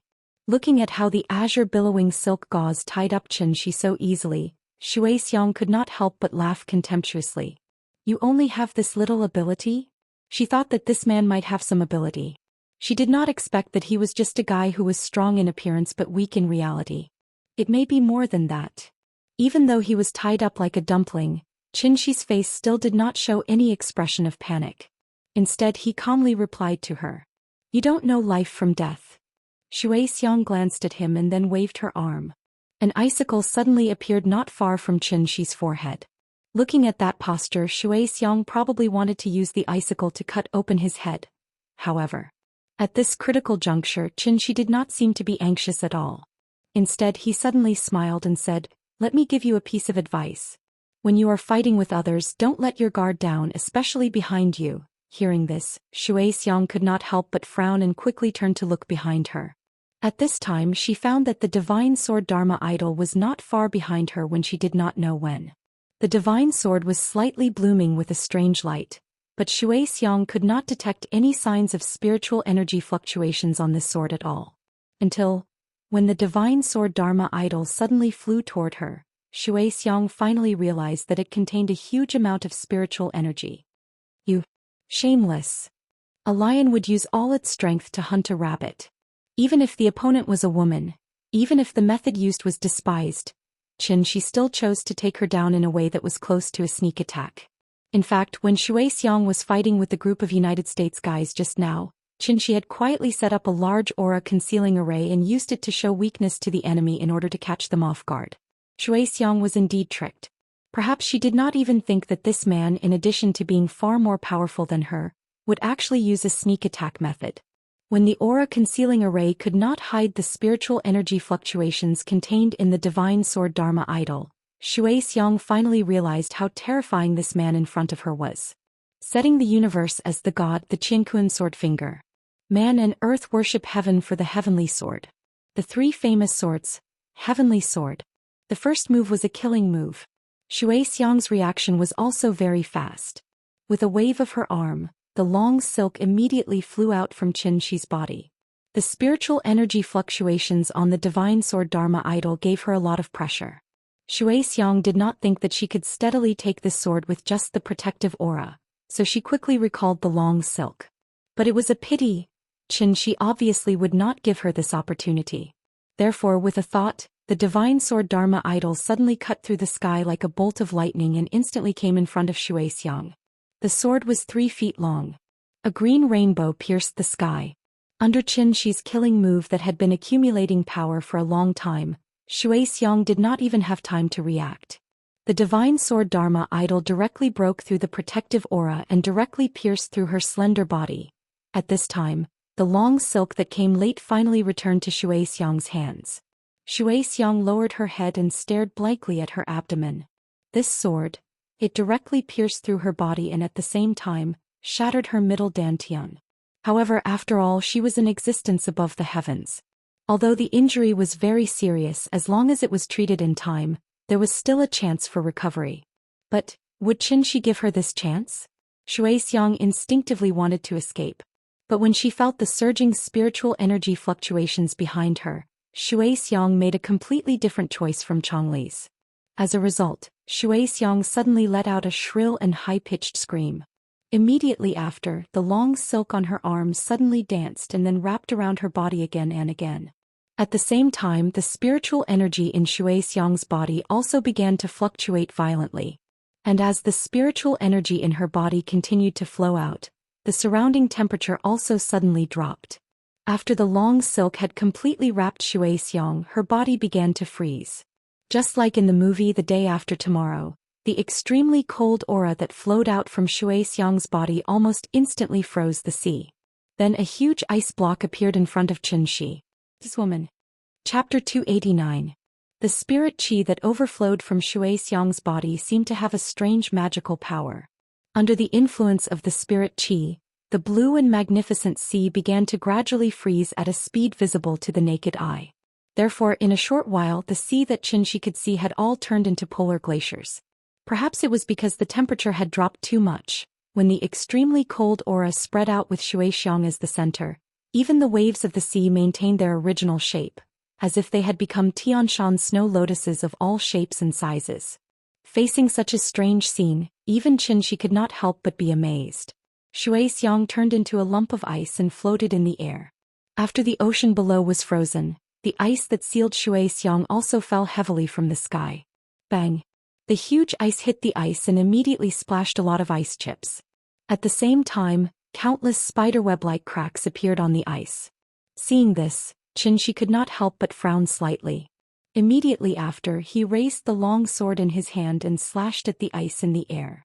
A green sword light burst out and hit the ice block in an instant.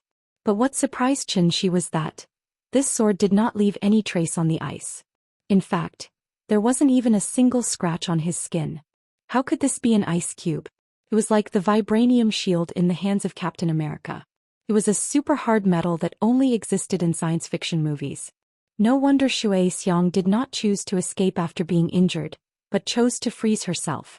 Come to think of it, this was her last life-saving means. Xianxia came to the ice, reached out and knocked on the ice, then thoughtfully dispersed the divine sword Dharma in his hand. This ice contained most of the true qi that Shui Xiang had obtained over the years, so it became so hard. Although Xianxia could break the ice and forcibly dig Shui Xiang out of the ice, it would take a certain amount of time. Therefore, after thinking about it, he decisively threw this idea to the back of his mind.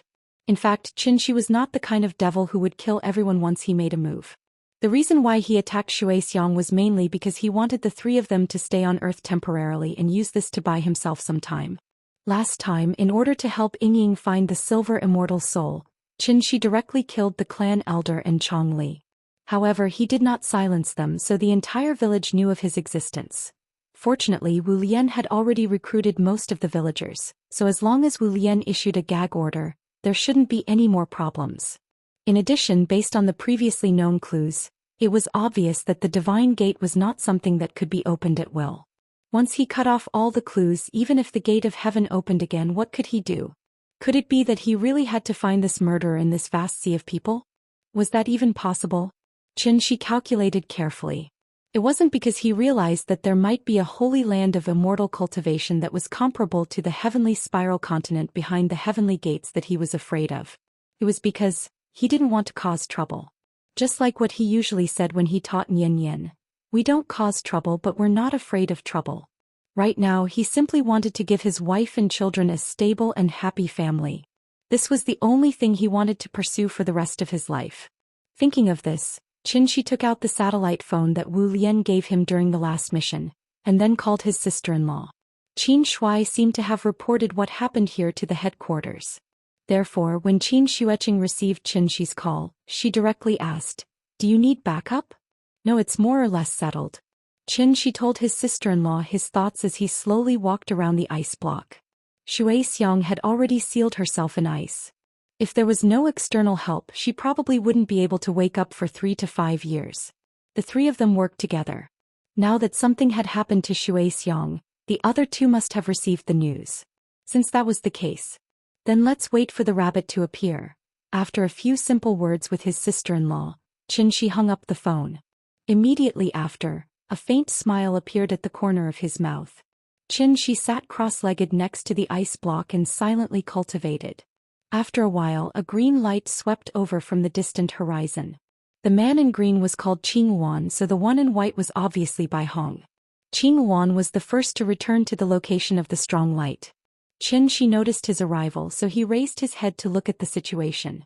But at this moment, Qingwan's voice was like a thunderclap, resounding through the entire sky. "You're the one who hurt Zhou Xian?"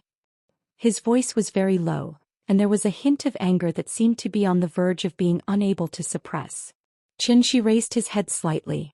Just as he was about to answer, Qingwan suddenly stretched out his right hand. Immediately after, a long spear suddenly appeared in his hand. Seeing that Qingwan was about to start a fight, Xianxia hurriedly waved his hand and shook his head to explain, "It's not me, it's the group of United States guys who did it." Hearing this, Qingwan couldn't help but be stunned. He didn't seem to understand Xianxia's meaning, so a suspicious expression suddenly appeared on his face.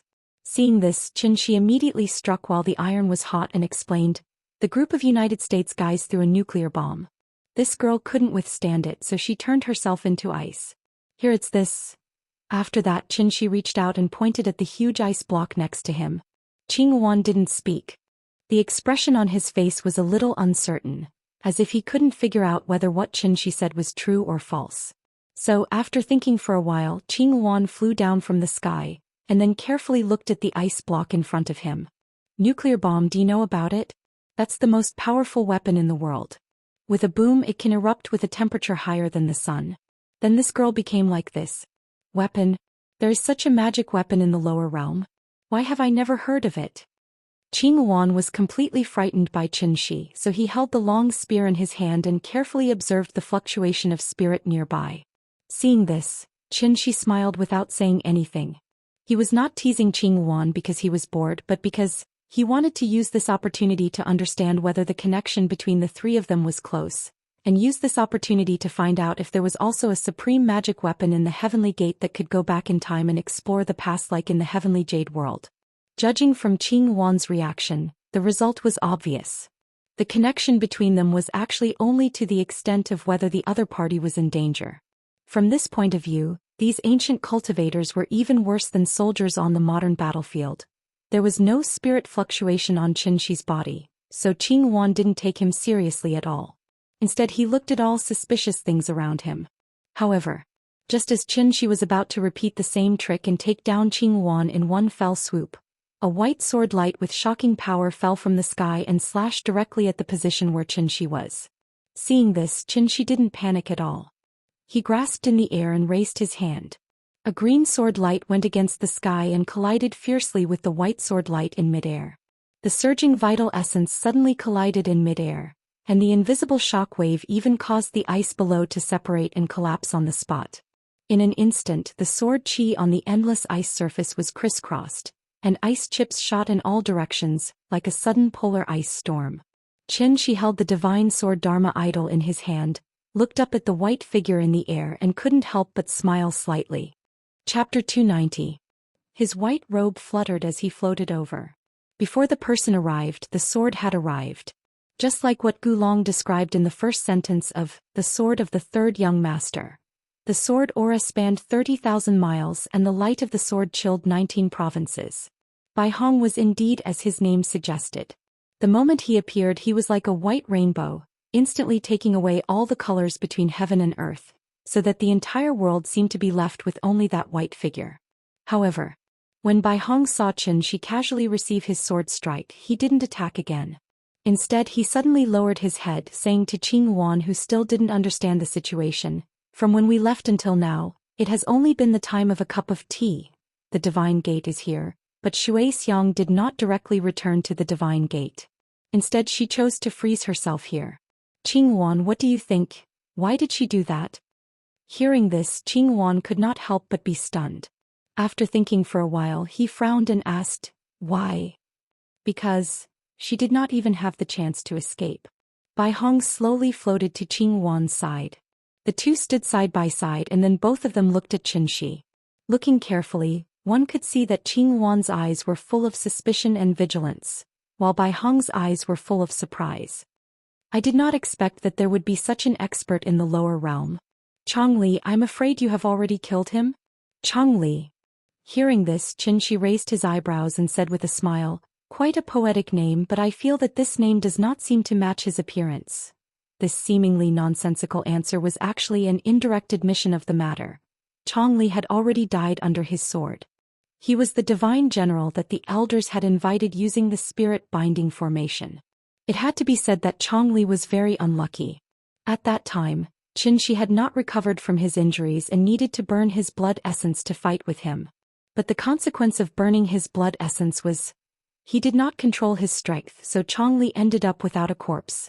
Xianxia had already said so much. No matter how slow Qing Wan was, he finally came back to his senses.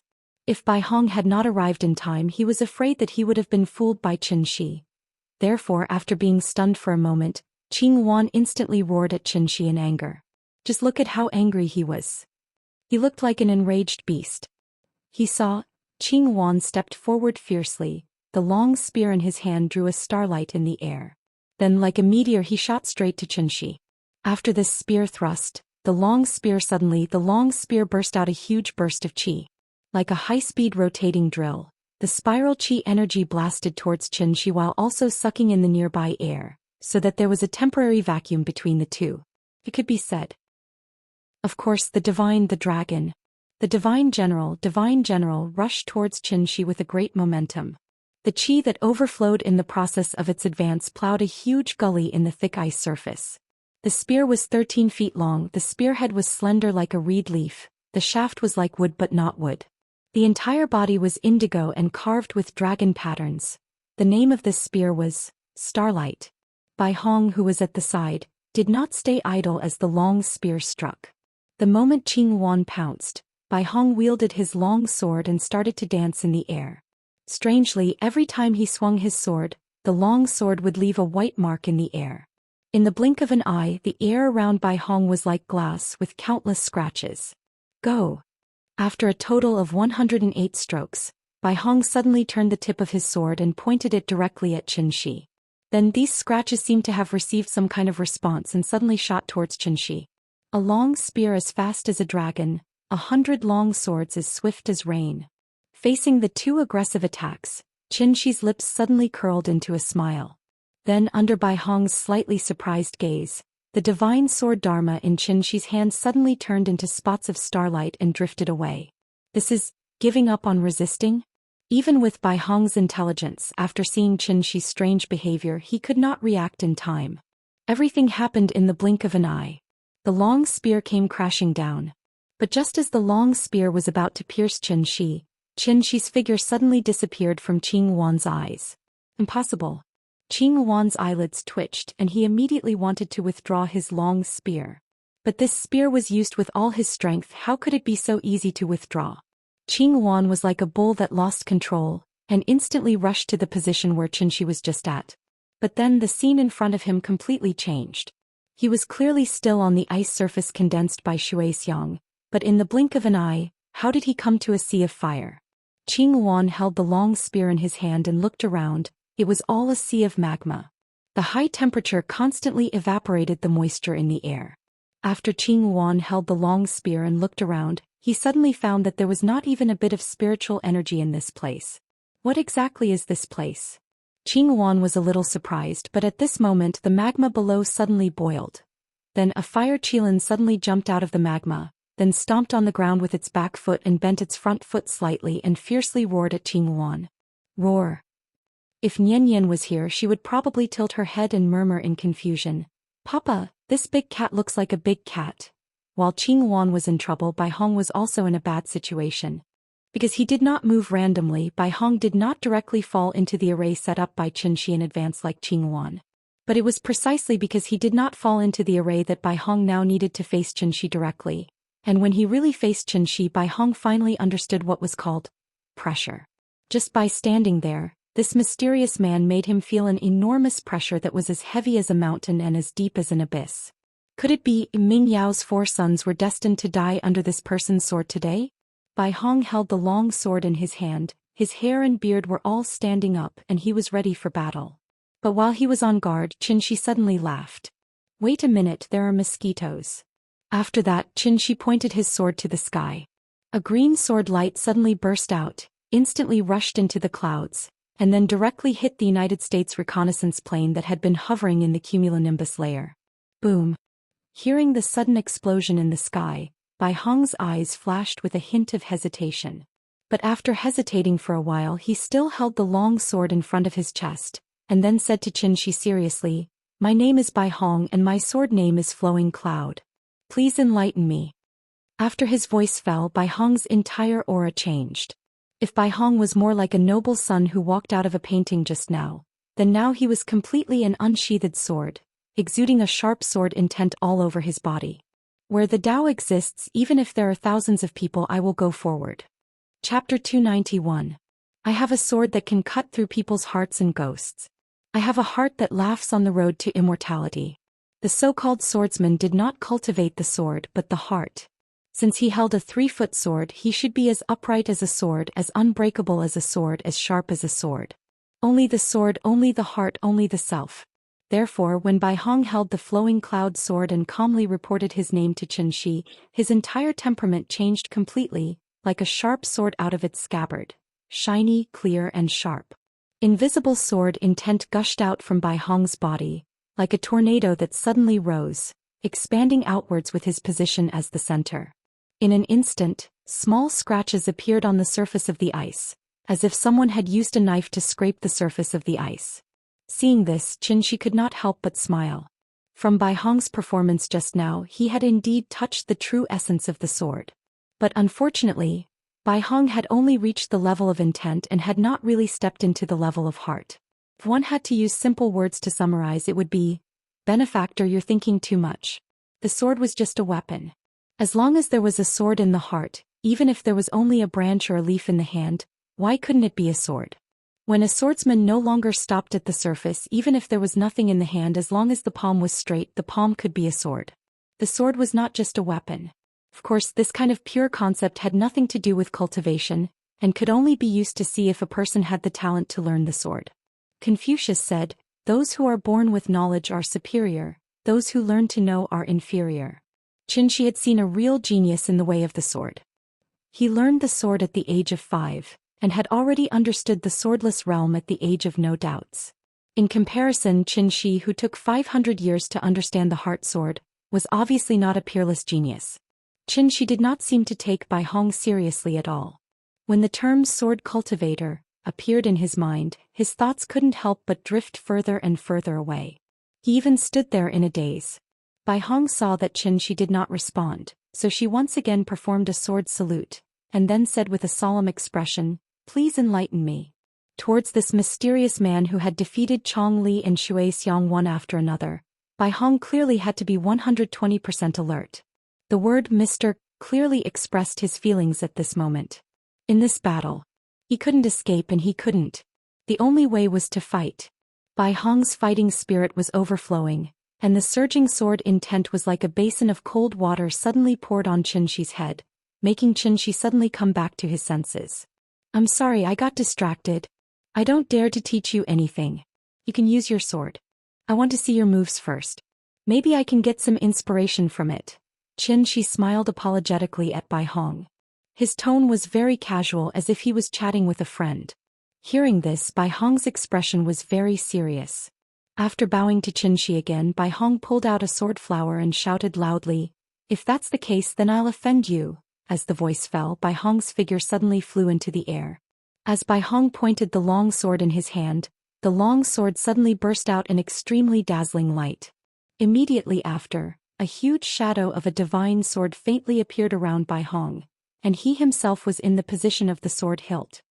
"This move is called hitting water. Please enlighten me, Mr. Transforming feather hanging sky." tugging wind 90,000 shaking scales across the sea, hitting water 3,000. The first move of the Fuyao sword technique, hitting water. The huge sword shadow crashed down with a bang. At this time, Xianxia held the divine sword Dharma form in his hand and once again slashed out a green sword light. Perhaps it was because it was too hasty, but the cyan sword light seemed too small compared to the sword shadow formed by the white rainbow. As soon as they touched, the green sword light was completely swallowed by the white sword shadow. Without any obstruction, the white sword shadow crashed down. Boom! Like an intercontinental missile hitting its target, the surging true origin immediately caused a violent explosion on the ice surface. One had to know that because of the extreme cold in the water, the layer of ice that condensed on the surface of the sea was at least 10 meters thick. When the sword came down, it actually shattered the endless layer of ice into pieces. How was this still a missile? It was simply a comet hitting the earth. In an instant the waves rolled and roared. The huge force caused the water below to spurt up to a height of nearly 100 meters. Looking down from the sky, one could see that the position where Xianxia was just at was the center of the explosion. The 100-meter-tall wave continued to spread out in a circular shape, wave after wave, and did not calm down for a long time. It could be said that it really lived up to the name of this move. Hitting water. Kunping hitting water 3,000 miles. Bai Hong's move caused the surface of the sea to drop by nearly 100 meters. However, the sea had to calm down in the end. When the waves that were smashed by him gradually flowed back, Bai Hong frowned and flew out of the sea. Something was wrong. Just now he had clearly locked onto that person's chi and that person had not dodged, so this sword must have hit him. Then, where was he? Bai Hong flew in the air and looked around, but he did not even see a shadow of a person.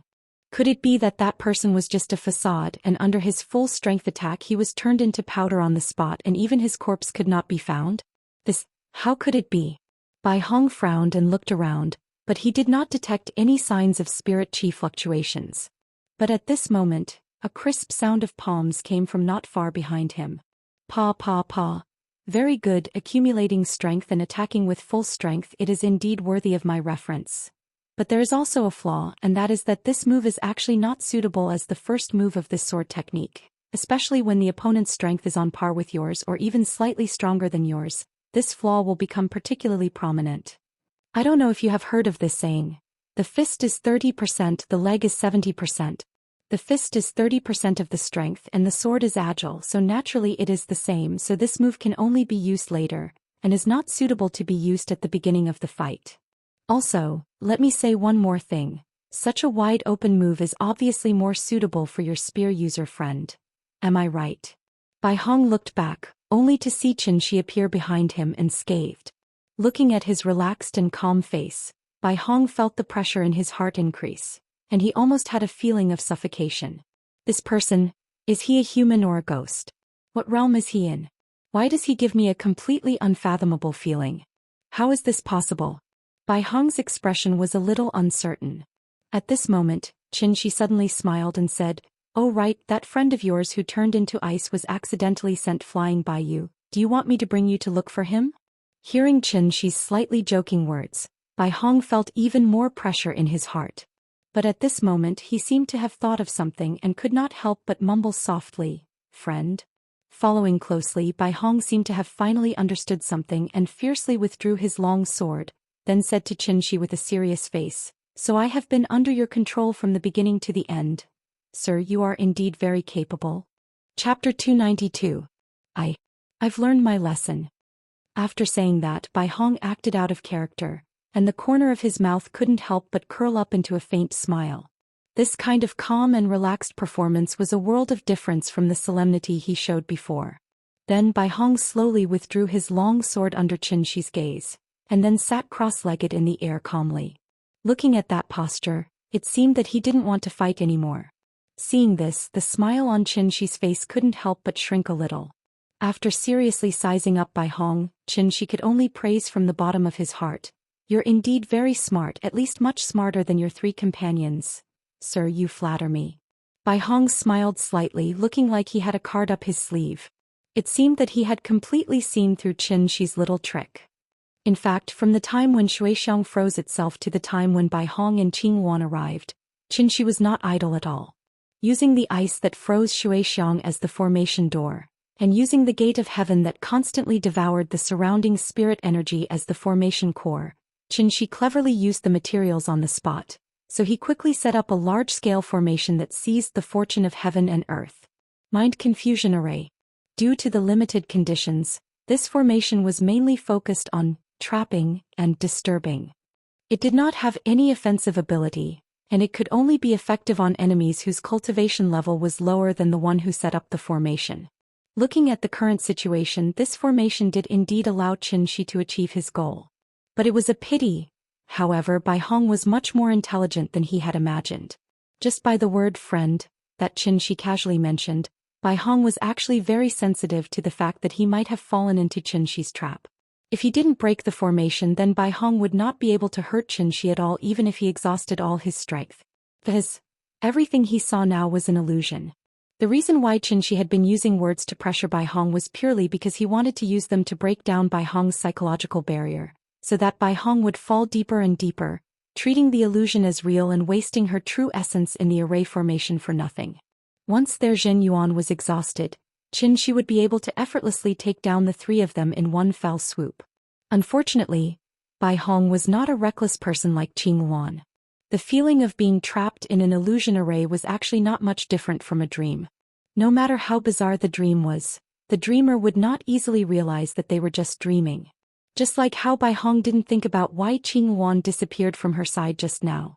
Therefore, only when the dreamer realized that they were dreaming would they be able to wake up from the dream. Thinking of this, Bai Hong emptied her mind and entered a meditative state. As expected, when he opened his eyes again, the scene in front of him had completely changed. The ice block that froze Xianxia was floating on the surface of the sea, and Qing Wan seemed to treat the ice block as an enemy, continuously launching wave after wave of fierce attacks at the ice block. Looking at the small cracks that kept appearing on the ice block under the attack of Qing Wan, Bai Hong frowned. If he didn't guess wrongly, his water strike earlier should have hit the ice as well. The man in front of him actually wanted to use the two of them to break the ice barrier of Xianxia, killing 3 birds with 1 stone? How vicious and meticulous was this? The expression on Bai Hong's face was a little uncertain. Xianxia's despicable behavior really hurt his nerves. But the strange thing was, Bai Hong did not immediately flare up. After taking a deep breath, Bai Hong held the long sword in his hand tightly and said word by word to the real Xianxia in front of him, "Since Mr. Strength is far superior to us, why don't you dare to have a fair fight with us?" Hearing this, Xianxia couldn't help but laugh a few times. Although his method was indeed a bit disgraceful, it saved him a lot of trouble. Xianxia's head was not made of iron. Since he could easily outsmart them, why should he force himself to fight with these two people? Do they really think he's made of iron? Moreover, this kind of behavior was actually very common in the Tianxian sector. It was just that Xianxia had always prided himself as an outstanding young man in the new century, so when his little trick was exposed by Bai Hong, he couldn't help but feel a little embarrassed. He always felt that he was like Demon King Kuba in Super Mario, and Bai Hong and Qing Wan were Super Mario brothers. The two brothers represented the righteous side and bravely fought against the evil Demon King Kuba in order to save Princess Xianxia. Ashamed, Bai Hong waited for a while. Seeing that Xianxia had been silent, he suddenly changed the topic and asked with a bit of probing, "I think, Mister, you have to keep us here today?" "Yes." At this point, Xianxia didn't hide anymore and simply nodded straightforwardly. Hearing this, Bai Hong asked in confusion, "May I ask, Mister, what kind of deep grudge do you have with us? Why do you have to kill us all?" Hearing this, Xianxia couldn't help but be stunned. This guy's tone, why does it sound a little strange? Aren't Chong Li and Shui Xiang his companions? Xianxia first killed Chong Li, then injured Shui Xiang, but judging from Bai Hong's reaction now, these two people didn't seem to have as high a position in his heart as Xianxia thought. Xianxia was a little confused, so he didn't immediately reply. Seeing this, Bai Hong continued to say, "I think Mister also knows that it's not easy for us to cultivate to this point. So if I may be so bold, Mister, let us live." This guy was rather straightforward. Seeing that he couldn't beat Xianxia and couldn't escape, he actually directly begged for mercy. In the end, it was because there wasn't any irreconcilable hatred between them.